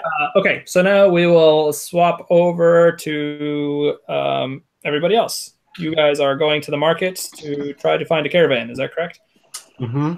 Yep. All right. So you approach the market, which you guys are moderately familiar with at this point. There's stalls running up and down each street. You've talked to the jeweler and you've talked to the armor smith, and there's other people just selling clothes and general store type goods and things like that. Is there anything in particular you're looking for, or what are you doing? Is there a Place where caravans leave from. is there any like can I ask around the different vendors whether or not they know of any caravans or even caravans that they're going to start going out to what's this place called? Hamel. Hamel. Oh yeah, by the way, never mind. I guess we'll go later. Well, no, go ahead and so your characters may remember, how long has it been now? Feels like years. Yeah. Really, it's only been like a week and a half since The whole campaign? the whole campaign, yeah. So you would have a fair chance at remembering that when you guys were first at the guild, you had those three quests that were available to you. The rat one, which you did immediately, and then the axe one, and then another one, which was what did they call it? Shoot. They're like quests and jobs or something like that. Wow, even I forgot. They were rips. So there are rips. Yeah. Rips are the quests that fail, and then they send you to go back. But then there's like the jobs, which have a guaranteed reward, and then I think it was just called like quests. Hamel rumors. Yes, Oh. which was like, hey, no one's actually offered anything, but weird crap is going down. And yeah, so you may remember, like Alden just pointed out, that the other quest available to you was go check out whatever the heck is going on in Hamel.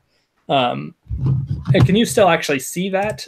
Yeah, it's in the handouts. It's still Okay, there. well then I guess it doesn't really make much sense to make you roll to see exactly what you remember, since y'all could just read it. I'm also really intelligent, so Really, is that right? But that's all the way back in Ledstrom.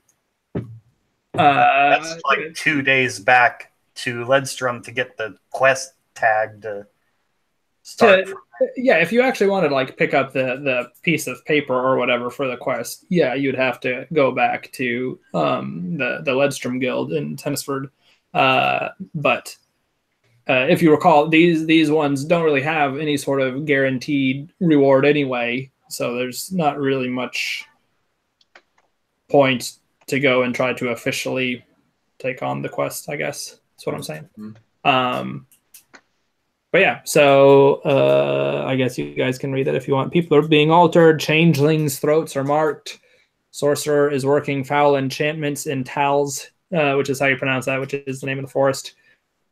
Creature with many heads stealing children away at night. And that's supposed to be night. So anyway, yeah, if you remember, essentially, these guilds have some like contacts which will just let them know if they're hearing rumors, like around the table, etc. And so those were multiple rumors that were being spread about Hamel, enough that Ledstrom put out some sort of quest to go figure out what's going on.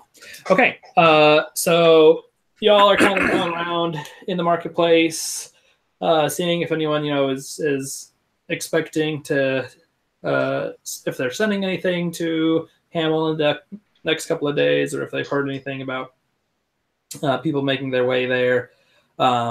And in general, unless you guys want to be more specific, I'm assuming you all kind of go and talk to different people, and then you kind of come back and compare stories. And so the general sense that you guys get is, if anything was going to be going to Hamel, it would probably be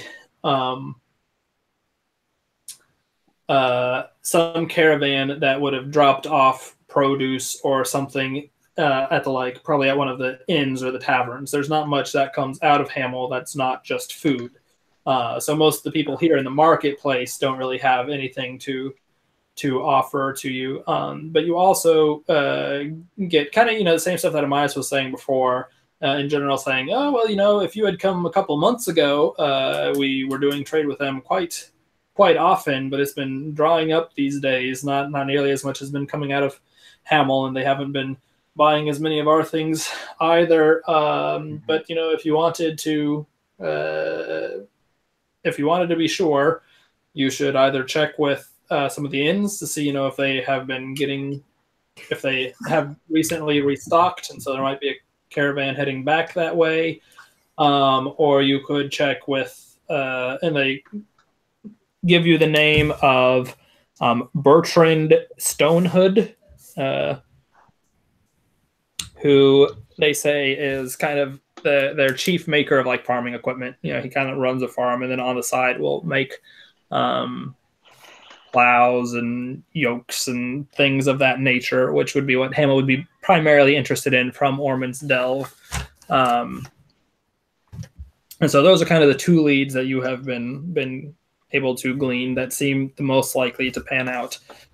Another thing that would be moderately commonly said is, most of the sizable caravans are primarily interested in Trefite, and so most of them would have stopped kind of near the mines. So if you wanted to see if there was that would be another place to check. Essentially, if you were just looking for guard work, they'd say, I don't know about going to Hamel, but if you're looking for a caravan, might want to go up to the mines, talk to Balaam or Goran or someone over there.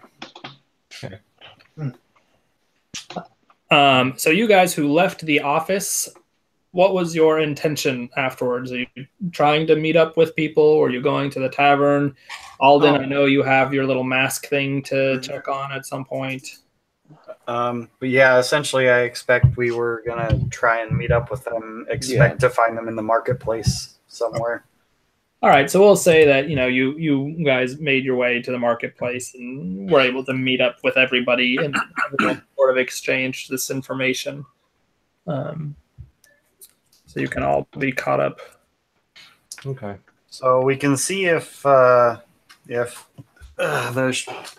tavern keep has gotten a recent shipment in from Hamel. That's one option. Or the farmer, I suppose. Bertrand Stormwood. Let's go to the farmer first.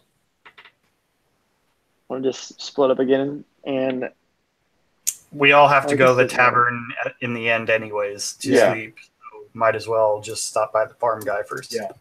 Well, if there's no caravans leaving, it's still like 2 or 3, right? We could get like a couple hours of travel out of the way. Well, I don't know that I like the rumors that I am now remembering from the board with changelings in the forest slitting with throat marks on their throats and somebody in the forest doing weird things. So I think spending the night in the forest would be a poor decision. That's sounds good. Especially when I'm bleeding. Yes. Especially when I'm bleeding. Okay. So we're all going to the farmer? Yes. Yeah. Yep. Okay. So if I could, what the heck is going on? Let me freaking type something.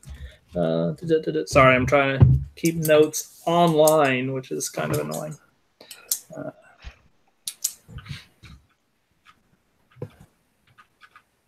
Okay, so whichever one of you guys was being pointed towards the farmer, you're able to go back to whoever told you and kind of get directions to where he would likely be. He's not actually running a stall at the marketplace, but they give you general directions to a place outside of the tall quarter of Ormond's Delve, where Bertrand lives, and says, that's your most likely, your best shot at actually talking to him. And so because you have Veneer, you pretty easily make your way to the place that was described to you, which is kind of on the outskirts of the town, on the western edge of the town. So kind of near the mines, or, on the same edge of town as the mines. And you approach Well, it's a low, stout building, made out of that same stone, which most of the buildings around here are. Like pretty much all the other buildings, it's rather dusty, but it looks well maintained. It looks sturdy. There's a few windows out front, or windows in the front of the building, and a small door, and so you guys walk up there, and as far as you can tell, there's no one currently outside of the building, and it looks like it's a house for a small family. And you're standing in front of it. Can I bang on the gate? Is there a gate that I can bang on? Yeah, you can just walk up to the front door. There's no. Oh, yeah. Knock on the door. Yeah. All right. You bang on the door. You hear, some shuffling or whatever, and then the door opens, and it doesn't even open a crack. The guy just opens the door. He's obviously not worried about someone knocking on his door in the middle of the afternoon. And it's another dwarf. He's stout like most dwarves are, kind of balding on the top of his head, and so it looks like he's been growing out his beard and trying to compensate for that as best as possible. It's mainly red, but there is some kind of gray streaks running through it. He's one of the older dwarves. All dwarves look kind of rugged and leathery, and he is no exception. He speaks, and he has the kind of yellow teeth, and a tooth or two is missing, but he seems like a happy guy, ruddy red cheeks, something like that. He says, well, hello there, Mr. Elf. What can I do you for? We were just wondering if we could service you as guards for a caravan heading to Hamel, if that was happening soon. Well, if you're going to be in town for a while, I can. I think my next. So I don't have any caravans. I don't have any trades going that way soon, but. Every now and then, someone will come by and see if I need anything sent that way. If you're going to be in town for a while, I could get the address that y'all are at and let you know whenever someone comes by. But I don't have anything at the moment for you. Are you just looking for one? Well, we're just heading that way, and we were wondering if we could maybe help out and kind of help you situation. But it appears that we will not be in town when this happens. So we've not been doing very much trade with them recently. It seems, their crops have dried up for quite some time, but they seem less interested in trade as well. I'm having a hard time selling things to them. But I'll let you know if someone happens to stop by my door today, but I don't expect it. Seems like maybe once a month or so I'll get an order in, but I'm afraid I don't have anything for you now. All right, that's fine. As I look back at my friends, okay, we'll be seeing you later. Have a good one. All right. If you all ever need, a good shovel or a plow or anything like that, you know where to find me, and all the best stuff. Sounds good. All right. Well, a good day to you all, and he closes the door and goes back to his business. Good day. Well, bummer. Okay. Well, I don't think there might not be a lot of things going to Hamel. Well, we can still ask the tavern keep, and if not, we can just try our luck ourselves. Just hoping that we could have gotten. Oh, here's your gold, by the way. And you all get you all get 15 gold individually, because 50% of that, as we said, goes into party funds. Party. 15 gold. Let's drink it all away tonight. So let's go back to the tavern. I want to swing by the marketplace and pick up some simple weapons. Come on, All right. get your dagger. We got more gold. Where are you going, Alvin? I'm just gonna pick up some darts. Oh, Yeah. So you guys? Whatever. We'll just say collectively you swing by the market because it's really the only way you guys know how to get back to the tavern anyway. wait. Can I pick up? Never mind. Forget it. Go for the dagger. Okay. Oh, I do need to see. Yeah. So, are you then? I suppose going to that back to Dellum, Yeah. Alden. All right. Dellum. I like to have a conversation with him. Oh, so good to see you all again. Changed your mind about my dagger, have you? Of course. Sure haven't. Better not have sold that thing yet. No, not yet. I know you had your eye on it, Mr. Greenskin. Yes. My name's Carm. Oh yes, quite. Potentially Of your course. best buyer. Customer, I mean. Have you actually bought anything from me so far? Actually, I'm the one that bought something. Yes, and I see your shield is still in fine shape. Actually, can I buy a like a half sphere pan sort of thing? Walk. A wok.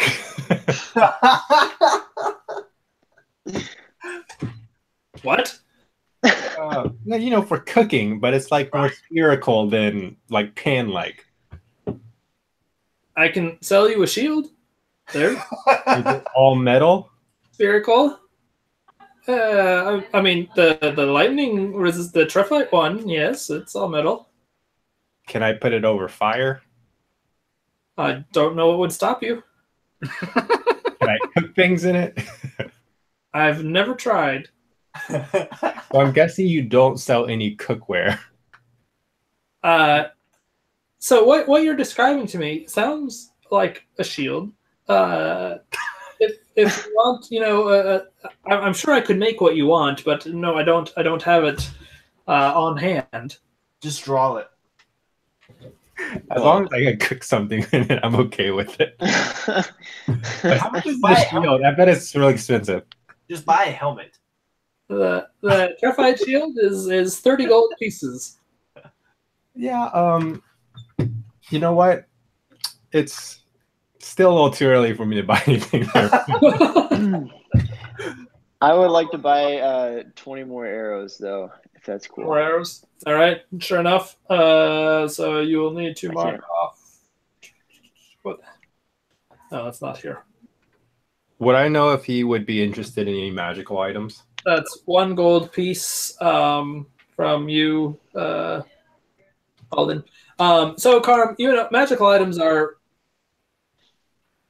pretty rare, and their uses are also usually pretty restricted to adventurers. So, I mean, of course, he'd be willing to buy one, but he wouldn't go above and beyond because he's probably not super likely to sell one. Okay. Do you happen to have a sling I could buy? A sling? Mm-hmm. They're a simple ranged weapon.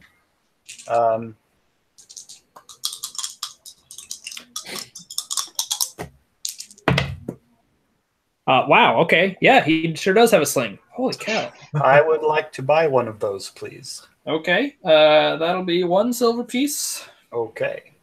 Wow. Vineyard, did you want me to hold those arrows for you?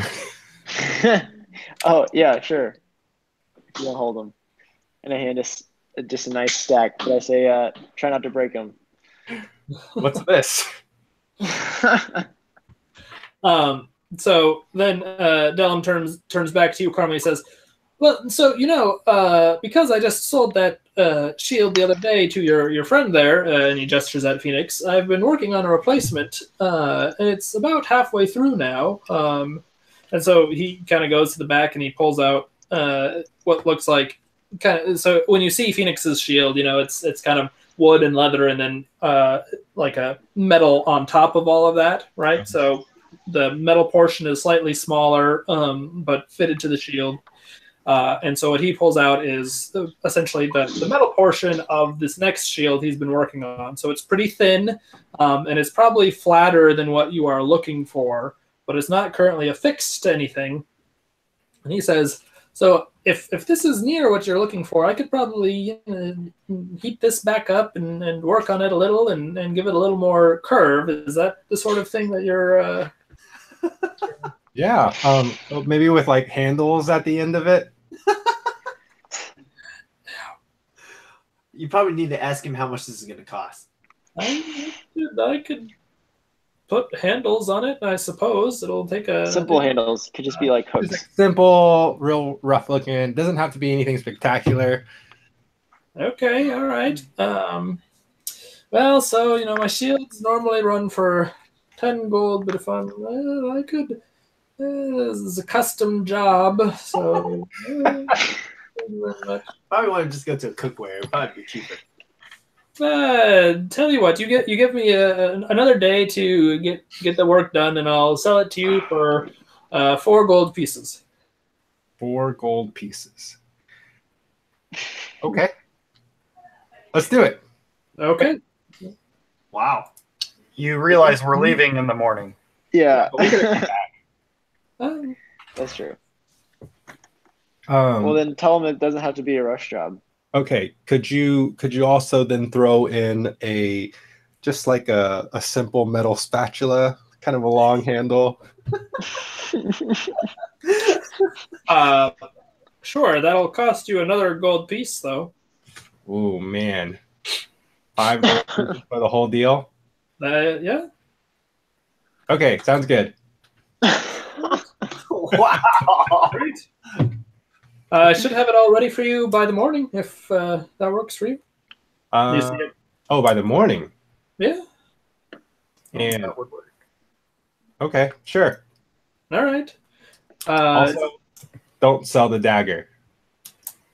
Ever. If I can put it on layaway for you.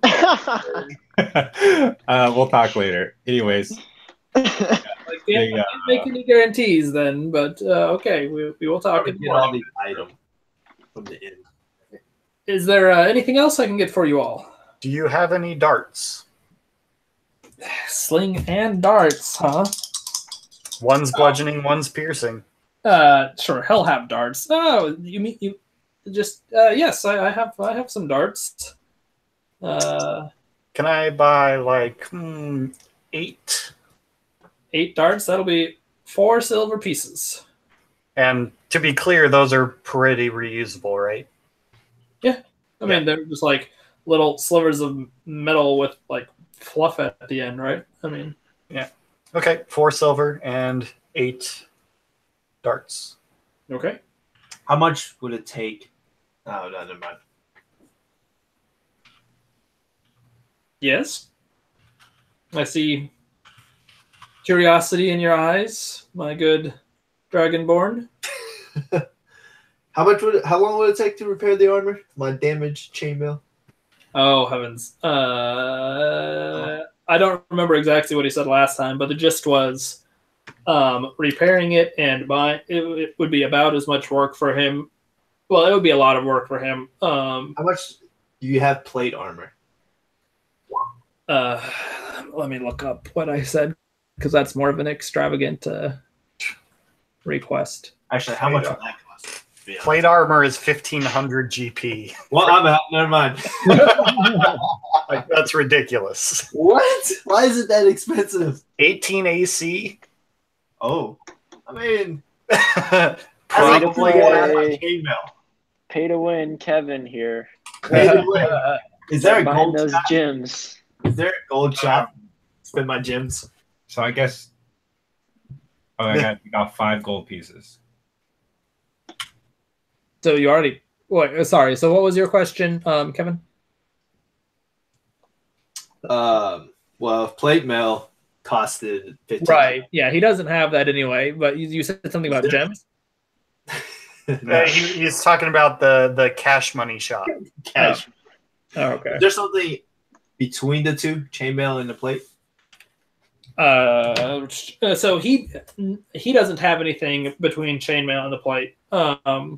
But if you're just asking in general, I think what scale? No, chainmail. There's splint. What? There's splint mail, which is 200 gold pieces. What's the AC on those? 17. He doesn't have it, but you know. Okay. Do we like have helmets and boots and gauntlets? Is this like, or is that all part of the armor? So I will say that you have like helmets. Well, probably not a helmet because that's a little weird. But yeah, you have So that's all part of the chainmail armor currently. Yeah, but like so, if you replace it with something magical, it's not going to detract from your AC or anything like that. Huh. Do you have any helmets? Getting that AC up, boys. Oh, so there won't be any special helmet. You could replace the helmet you have now with another helmet, but it won't. Oh, sorry, you don't have a helmet now. Yeah, you can have a helmet, but it will just be themed. It won't actually help your AC. Oh, and no. Well, sure, he has a helmet. I rolled exactly 50. It won't fit on your Does dome. it one that fits his is it head? a cowboy hat? That's a good point. So he pulls out this helmet and it's like very small. It looks like it would fit like a halfling. I look at him. I Yeah. just turn around and walk away. I could work on this, but okay.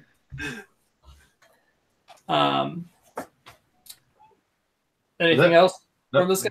Nope, not for me. Okay. I'm out. I put down the 5 gold on the table and says, "This is in advance. I'll be back tomorrow morning." Okay, I mean, he's more than happy to take it. He kind of snickers as he does, but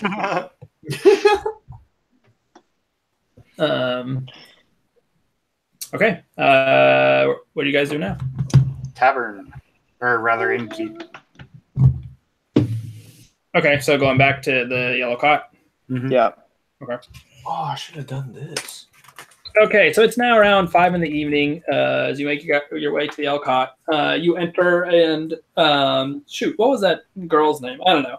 But because it's kind of that busiest time, you see Amias Gilliam and the girl halfling who was there this morning, all bustling around, taking orders and bringing drinks and etc. There's a table that you all can kind of squeeze into. You won't be at the table by yourself, but if you want to sit, you can.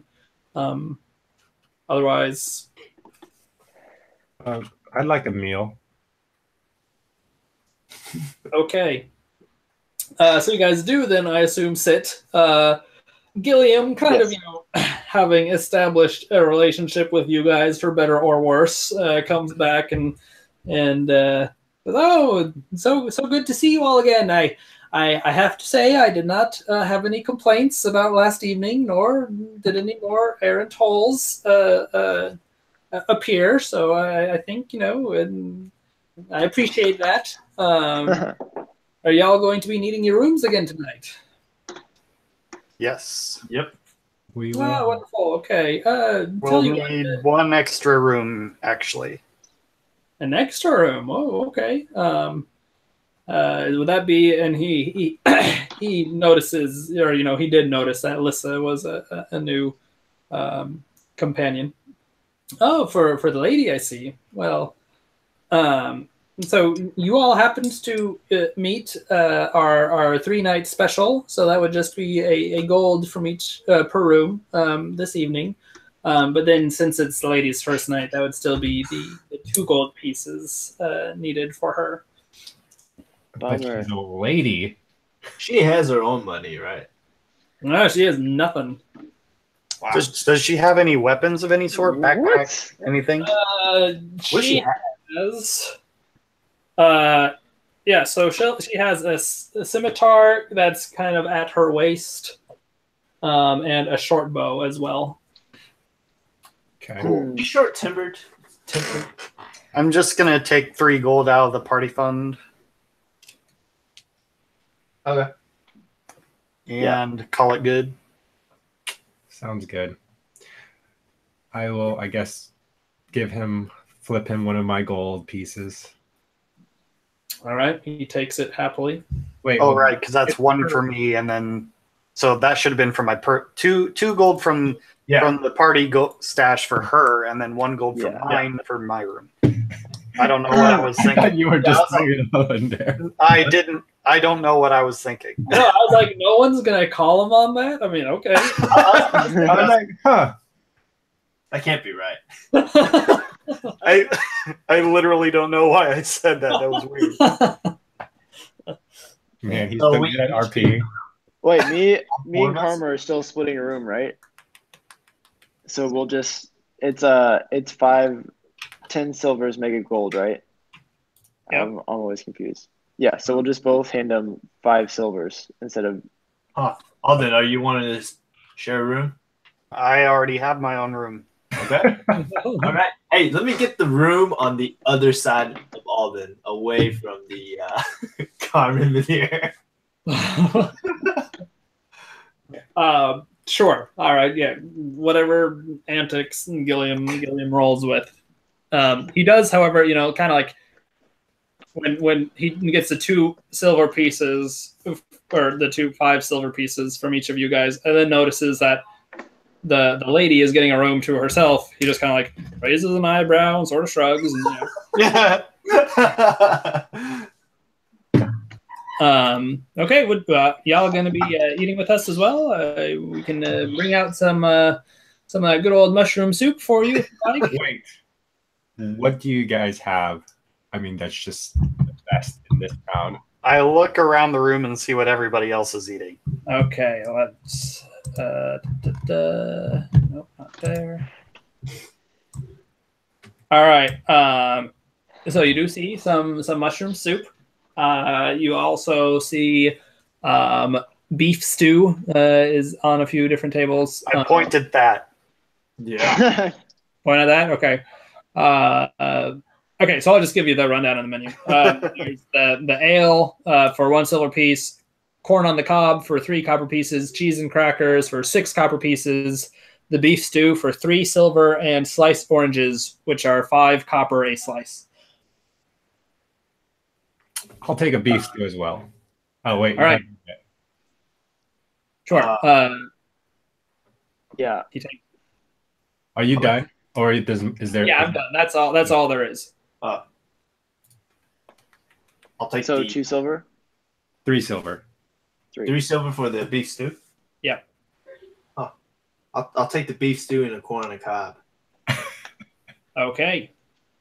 How much is corn on the cob? 3 copper. 3. Okay, 3 silver and 3 copper.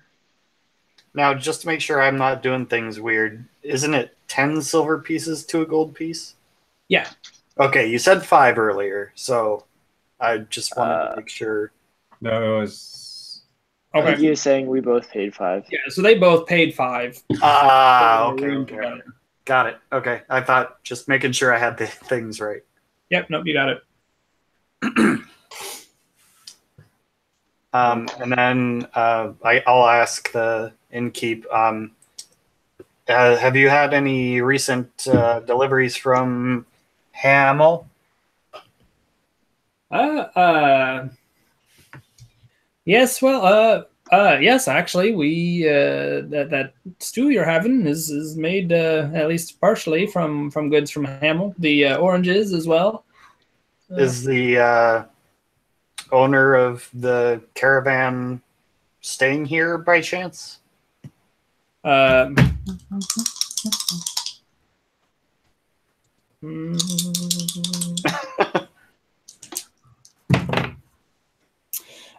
he sure is. I believe he's planning on setting out tomorrow. Hey. Hey. Can you point us in his direction? I would like to talk with him. I slide over a silver piece because I know that's how this works. Yeah. Can I grab it before the other guy gets it? Sure. Gilliam like reaches for it and then sees you take it. And, okay. I side eye Veneer's like, and I just hold out my hand towards Veneer. Then I give it back, I guess. And I set it on the table. And then right before the guy grabs it, I fake like I'm going to grab it again and see what happens. Okay. Gilliam takes it, and he's now just talking to Alden in his head.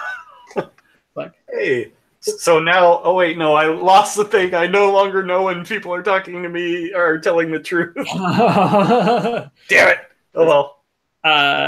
So he kind of looks around, and then he sees a human, which he looks like he's probably mid-30s or so. He has short hair, beard, which is pretty well full. Clothes are quite dirty, leather boots that look well worn, but he seems to be having a good time, like moderately jovial. He's sitting at a table with 3 or 4 other men, and they're all just kind of talking amongst themselves and slowly sipping. It looks like they've been settled in for a while and they don't really plan on going anywhere. Gilliam says to you, yes, so that man there, and he kind of gestures to him. His name is Emmett. He's my produce guy, bringing me the goods from Hamel whenever they have anything to spare, which seems more and more rare these days. I would suggest if you are trying to deal with him, he says, perhaps not sending yourself. No offense, might help things go smoothly, but I imagine he wouldn't particularly like the half orc either. If you send the girl, you might have your best, chances. And this is all telepathic to me. Yes, right? This is all just to you. You might have your best chances at success. I would have suggested the half elf, but he's a little strange, isn't he? So he's been acting out today for some reason. Yes, I see. I hope you find that helpful. If you need any more information, I'll be around. Thanks. So then I'll talk with Lissa, and I'll tell her I have been informed of this man. His name is Emmett. Sounds like he's the shipment guy here for Hamel. Then they're probably heading out tomorrow. He says that you're probably the most likely to be persuasive enough to get him to hire us for the journey. Okay, so have you...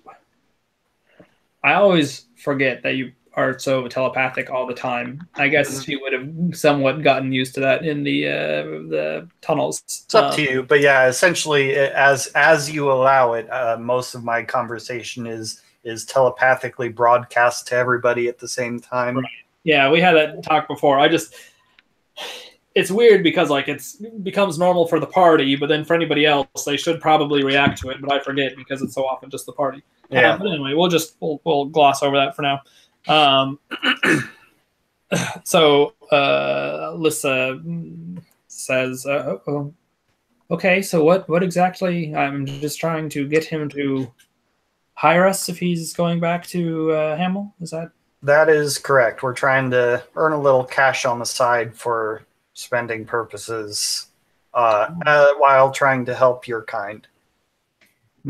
Yes. Well, if it gets us there faster, then I suppose I'm on board. I don't really know what an appropriate request would be. However, Man, I really wish I knew how. If people were telling the truth right now, because I want to ask her if she actually knows what third wheel is. The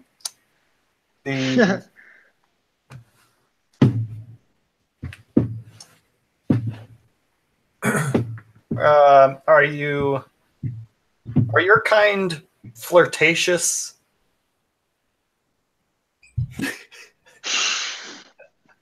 I did this from the orc. I've seen the way he's been eyeing me. I'm just kind of staring off into space. Just like flexing a little bit. It is not part of my nature, but I can be persuasive when the time arises. That was what I was getting out of the innkeeper. Is it sounded to me like your gender may be an asset with this deal. Okay, but what is so? How much am I trying to like? What? How much should I be asking for? What's the? And did he know that? I mean, I don't know too much about the customs that you all follow, but if he's looking for guardsmen, I'm not sure I'll be as persuasive as some intimidating looking warrior type. Tell you what, we'll stand behind you. You don't know this because this is telepathic conversation. I thought you did to everybody though. When I want to. Yeah, you'll have to be clear. I also thought you were telling everybody, but so if you weren't, yeah. So tell you what, I'll come with you. You can point to everyone else that's included in this deal, but I can speak with you telepathically and aid you in the conversation. Okay, all right, fair enough. Shall we go? Sure. Okay. So then I broadcast to everybody. Well, all right, we got a deal we're trying to make for tomorrow morning. Make yourselves look intimidating. Oh yes. I shoot tiny lightning breaths as my sword, cleaning it off. I guess me and Carmel start arm wrestling again. Oh boy. You better not me then. Okay, so you guys all start doing your antics. Lissa gets up and approaches this Emmett fellow, and then sort of, slides in next to him, even though there's not really all that much room at the table, and leans in towards him and says, so I hear y'all recently came from Hamel, and yes, sure enough. And he's had a little bit to drink, and this woman is obviously being attentive to him, so he's into it. And she says, if you happen to be heading that way soon and could use some company, I think I could I have a deal for you.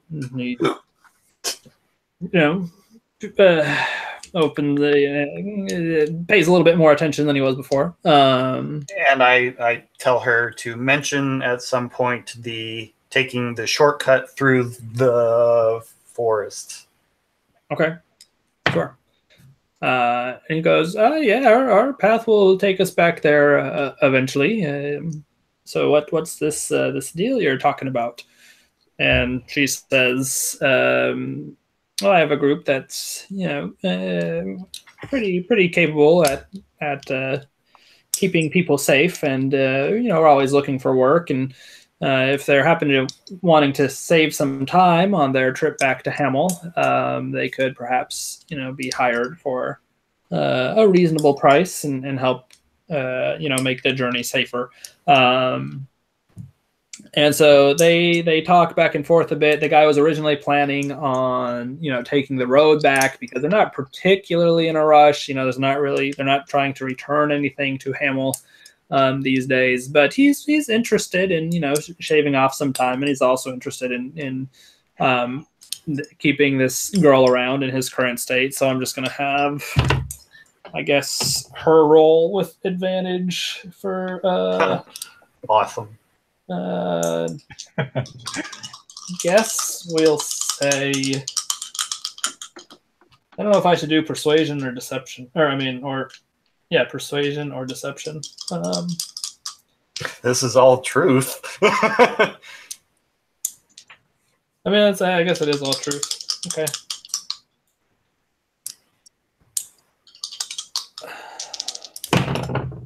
Oh, crappy rolls. Okay, we'll see what he gets though. So he's just gonna be a standard dude. So this will be close. Ooh, he rolled a 19. Oh man. Yeah. So he's sobering up a little bit, and he's like, it just doesn't make too much sense. We're not really in a rush to get back to Hamel, and the road's a little bit more dangerous. And I'm afraid any money we would have saved by cutting off the time, we'd just end up spending on our guards. So tell you what, if you can guarantee us, and he's been checking out the table of guys, and he's thinking that it's probably going to be a pretty safe route. So he says, I'd probably be able to shave off 2 nights stay with my 4 people. It'd be around 10 gold. Tell you what, if I'll give you each a gold apiece for the trip,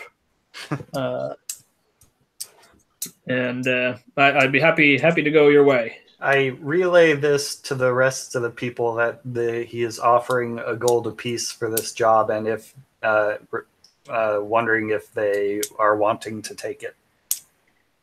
So it's going to take us probably a day longer or 2 longer. So this would be going the route around the forest. So this is your fastest route. Now you would be with the caravan, so who knows if they're going to slow you down or attract more people or what. But it's the fast route. Yeah, but we would be going slower regardless. Pardon me? Yeah, but But 1 gold. we're already heading there. Yeah, standard guard work is relatively low paying still. We're already heading there. Why not earn an extra gold? You want to do it? Yeah, I'm in. All right, sure. Yeah, might as well. All right, I tell her that we're in. See if she can get a little bit more money though. I don't say that. I feel like we're not going to get that from this place. Okay. All right. So Alyssa says, "Oh, it's not what we normally work for, but since we're going that way anyway, why not?" And Emmett, they shake on it, and then Emmett kind of introduces her to the 3 other guys around the table: Bryce, Reginald, and Dorcas. Generated name. What can I say? Caravan Grunt.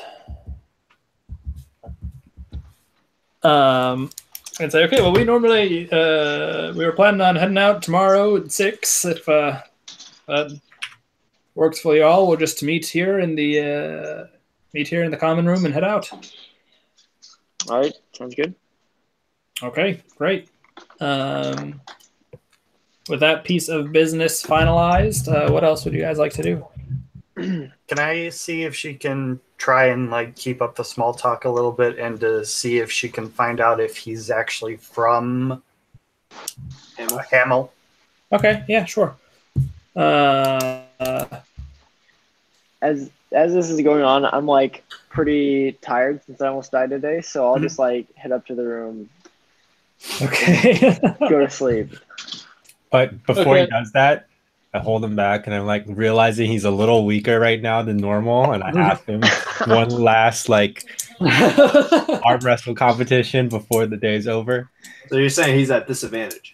I mean, Sure. I guess I would probably be at disadvantage as well. Yeah, you guys can arm wrestle. Let's say, Carm, since you didn't almost die, you can add 1 additional 1 to whatever your roll is. Watch it BO too. It's just unskilled strength, right? Yeah. Oh! Oh! Oh, Disadvantage. Finally happened. Man, okay, so you guys are arm wrestling, right? While Lissa is having this talk with the people, and it just so happens to coincide with when Emmett is kind of looking over and trying to size you guys up, and he sees you guys just like, you know, your arms bulging, and he's like, oh, okay. And so we can accredit some of this offer to your guys' manly display of strength. Oh, you forgot the boom part where I like table break. this. oh, it doesn't go boom. Yeah, there's You no didn't overpower boom. me like that much. Yeah. Come on. There's a But table you break. do Eke out a win over Veneer. Now I'm really tired.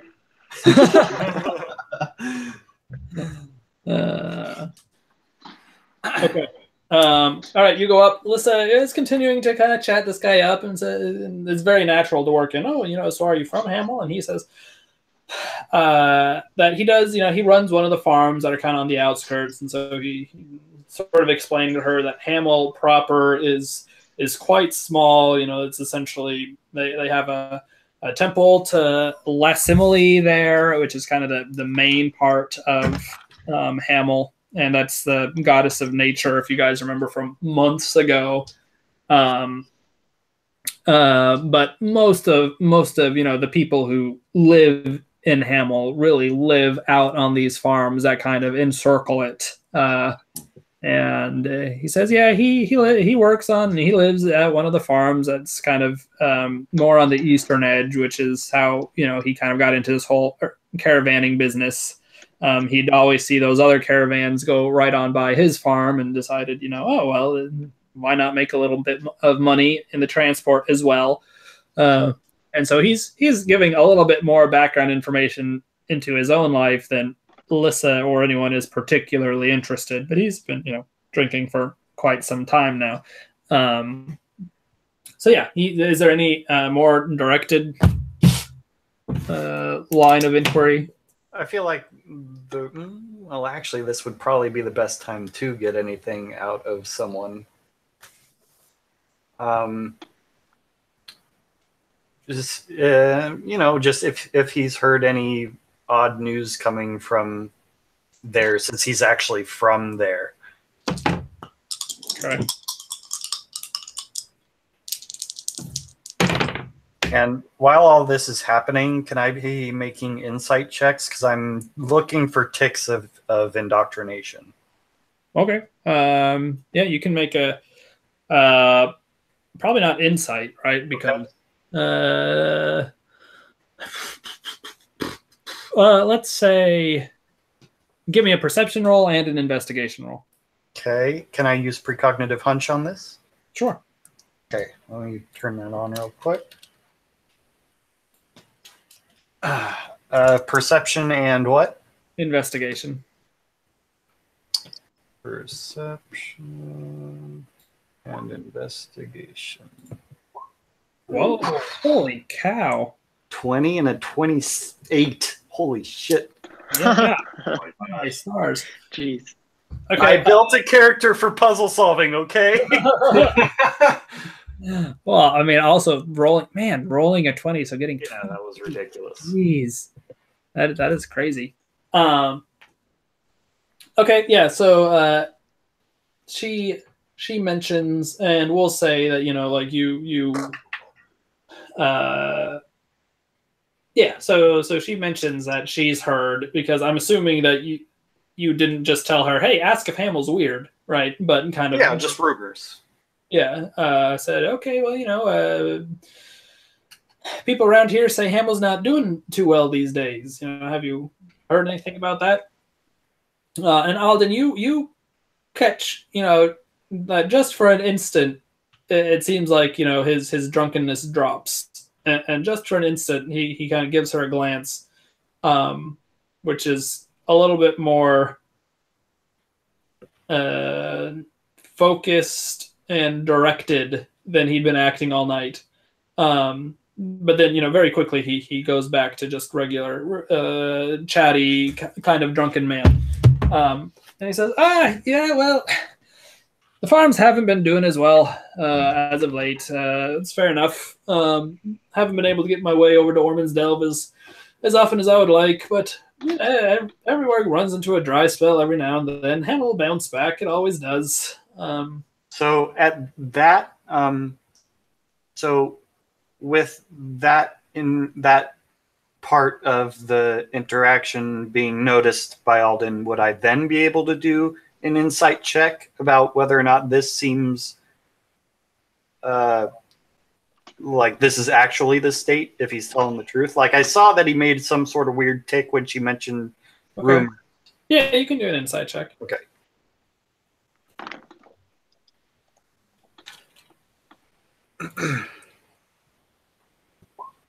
Oh, not great. Okay. So everything he's saying, seems to be true. Is it the whole story or not? Who can really say? Yeah, cool. Okay. That's all that I think I had for directed conversation. Okay. And we'll say with those roles being what they were, Alden, we'll say you also notice that Reginald, one of the three, also seemed to sort of give Lissa an eye when she asks that question. Do I notice this? You guys are all far away. I guess Carm, sure, you can roll. Go ahead and roll perception, because you weird little stalker.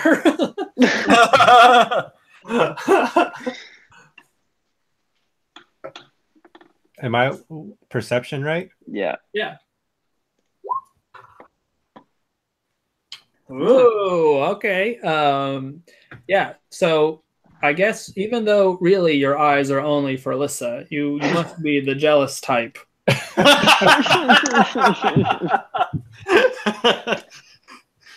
Yeah, you pick up on this. Now you might have misinterpreted it as something else. But yeah, you notice. Sure. Okay. Anything else y'all would like to do? Can I use the short rest to attune to the bracers? Yeah. Or long rest, whatever. Rest to attune to the bracers, for sure. How much health do we get back on a long rest? I always forget. All of it. And then half of your hit die. Yes, sir.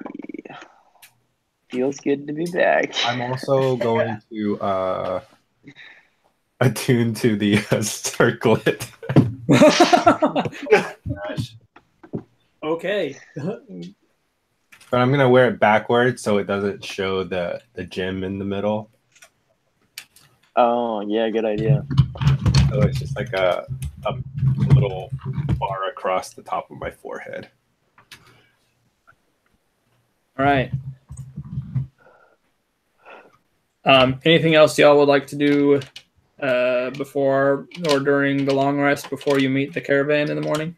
Just a quick question. So when we level up, we get an extra hit dice. Is that true? Yeah. So at level 4, I would have 4. So your hit dice is equal to the level, basically. Yeah. Oh wait, I guess we get full HP back on Yeah. long rest and half hit die, so I didn't need to do that. Okay, so Phil. Yep. This is a question for you, whether you allow it or not. So Okay. I've taken on the feat of Sentinel. Okay. Ooh, fun. So whenever, like, let's say me and Karma are standing next to each other, right? And there's a monster standing 5 feet away from me. That monster attacks Karm. I get to take a reaction to make an attack roll on the monster. Now, if that hits, could I also apply Divine Smite with it? Yeah. Okay, cool.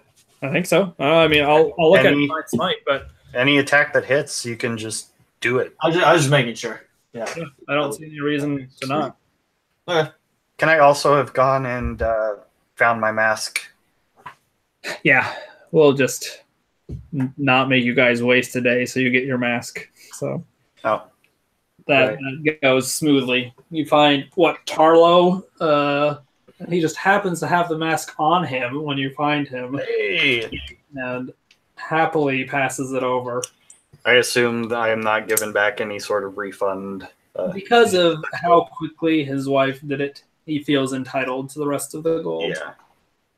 Cool. So, yeah, I'll role play that in the morning. Okay. Okay. Anything else? I would like to meditate sometime through the night. Right. It is done. Alden, are you looking at the skull? Every time I have an opportunity, yes. Okay. Go ahead and roll. Roll perception. Can I use my precognitive hunch? That doesn't cost you anything. You just have to turn it on. No, it costs me 2 points, but I have points to spend. Okay. Then yeah, go for it. Okay.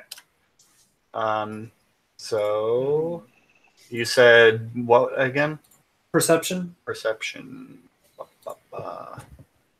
Oof. Wow. You're not quite sure, but you feel like so at some point you had been trying to scratch out and see if that gem, was separate, right? Mm-hmm.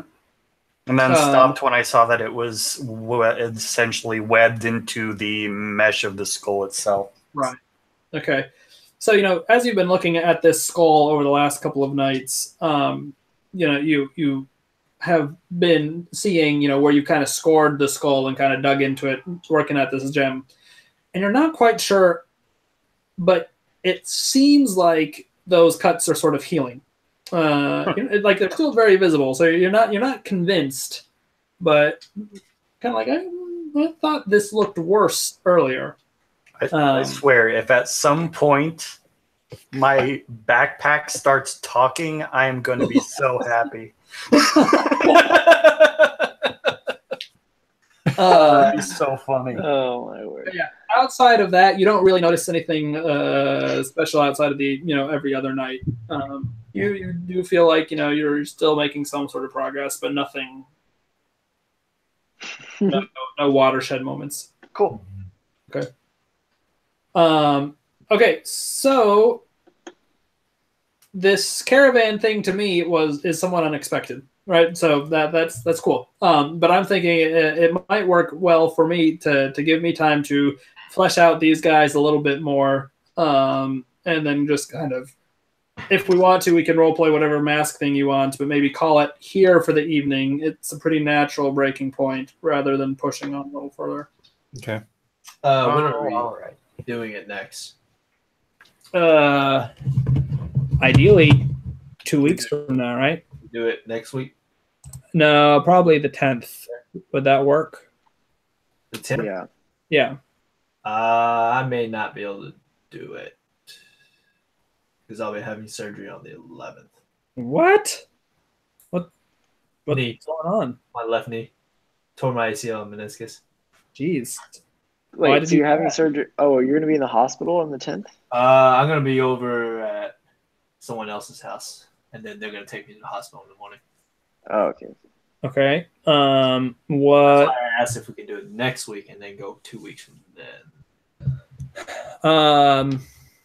Yeah, I think so. I mean, I think I should be able to get enough ready because I have other stuff prepared. It's just how the caravan Right, fits. the caravan kind of threw a wrench in that. Yeah, I mean, it would be easy enough to just be like, oh yeah, you're with the caravan now. But it'd be cooler if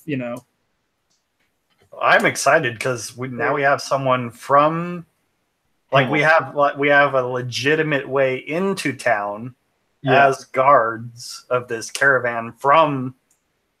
So we fit in. Yeah, I think it's awesome. Yeah, we're going to fit in real good. Oh, A lot better than when we had Gallon. I don't know. I'm a pretty sore thumb, Yeah, it's fair. and it's only becoming more sore.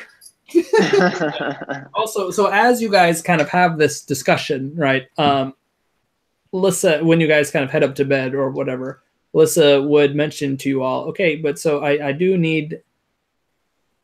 It's moderately dangerous for me to actually enter Hamel. So, if these guys stop on one of the farms on the outskirts, no problem. I can still just peel off. But if they're going to try to take us all the way into the town proper, it could be a little dangerous. Yeah, just peel off when we get into town. Say that you have business elsewhere, and that we'll be concluding the business as far as that takes us into town.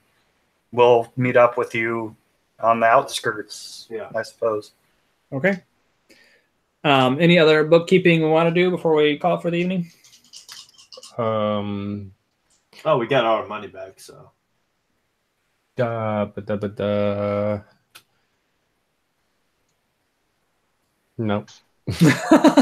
Yeah, I don't think so. Yeah. Okay. So, I was going to ask you guys if we had. Oh yeah, we definitely did. So you guys bumped up to level 4 because of kind of resolving that arc with the people. Yeah. It's been a while since we got a level, so we should probably get that. Yeah, I think we should get level 5. Extra attack. Let's go ahead. I'll still, for the various RP stuff plus the little cool caravan thing, go ahead and just mark down 100 experience for you guys. Cool. Yeah. 2855. Only. Oops. A lot more. Yeah. Oh wait, what's the next level? I don't have that marked down. 6,500. Okay. I'm like halfway there. We're almost halfway. Hey, Yeah. I wanted to ask, cooking in, I guess, D&D, is there anything of value to that? So there's a Cookie. feat that they added in an Unearthed Arcana. Can you make a custom skill? Yeah, I can do whatever I want. Boom. Well, I'm saying like there's a skill for John to do it custom, like call it cooking or something. I don't know. Yeah, so there's a Gourmand feat. So obviously, you wouldn't get a whole feat's worth of benefit just from deciding to buy a walk. But if Well, he has proficiency in it is his thing. you already have proficiency in cooking, Isn't that what it was? isn't that what is? I was pretty sure that he had mentioned the proficiency in cooking, and that's why he was doing this stuff. Is that right? You can get proficiencies in that? Oh, With maybe I was wrong. It's like one of the sets of tools that you could use. Answers on 6 people, 2 additional hit dice. So if you keep working at this cooking thing, we can at some point start dropping some of the Gourmand stuff benefits towards you. It would take a while because a feat is supposed to be like the equivalent of Right. essentially a level, but we can start working some stuff. So yeah, it won't be worthless if you keep at it. Okay. All right, I gotta go. Do Yeah, some projects. Well, then it was probably a good stopping point. All right, we'll see you guys next Tuesday. Yeah, that's the plan for now. All right, sweet. We'll see ya. Bye. You guys don't get any more Hammer of Inquisitions. What? That was my favorite move that Alden did. You have an equivalent though, right? Pretty much. Well, so now what it is everything is based on my ranged attacks. So I can put 1 point into it, and it'll do 1d10 on a hit from my ranged attacks, plus my ranged weapon damage. I need to start tagging some of this stuff on this book. Yeah.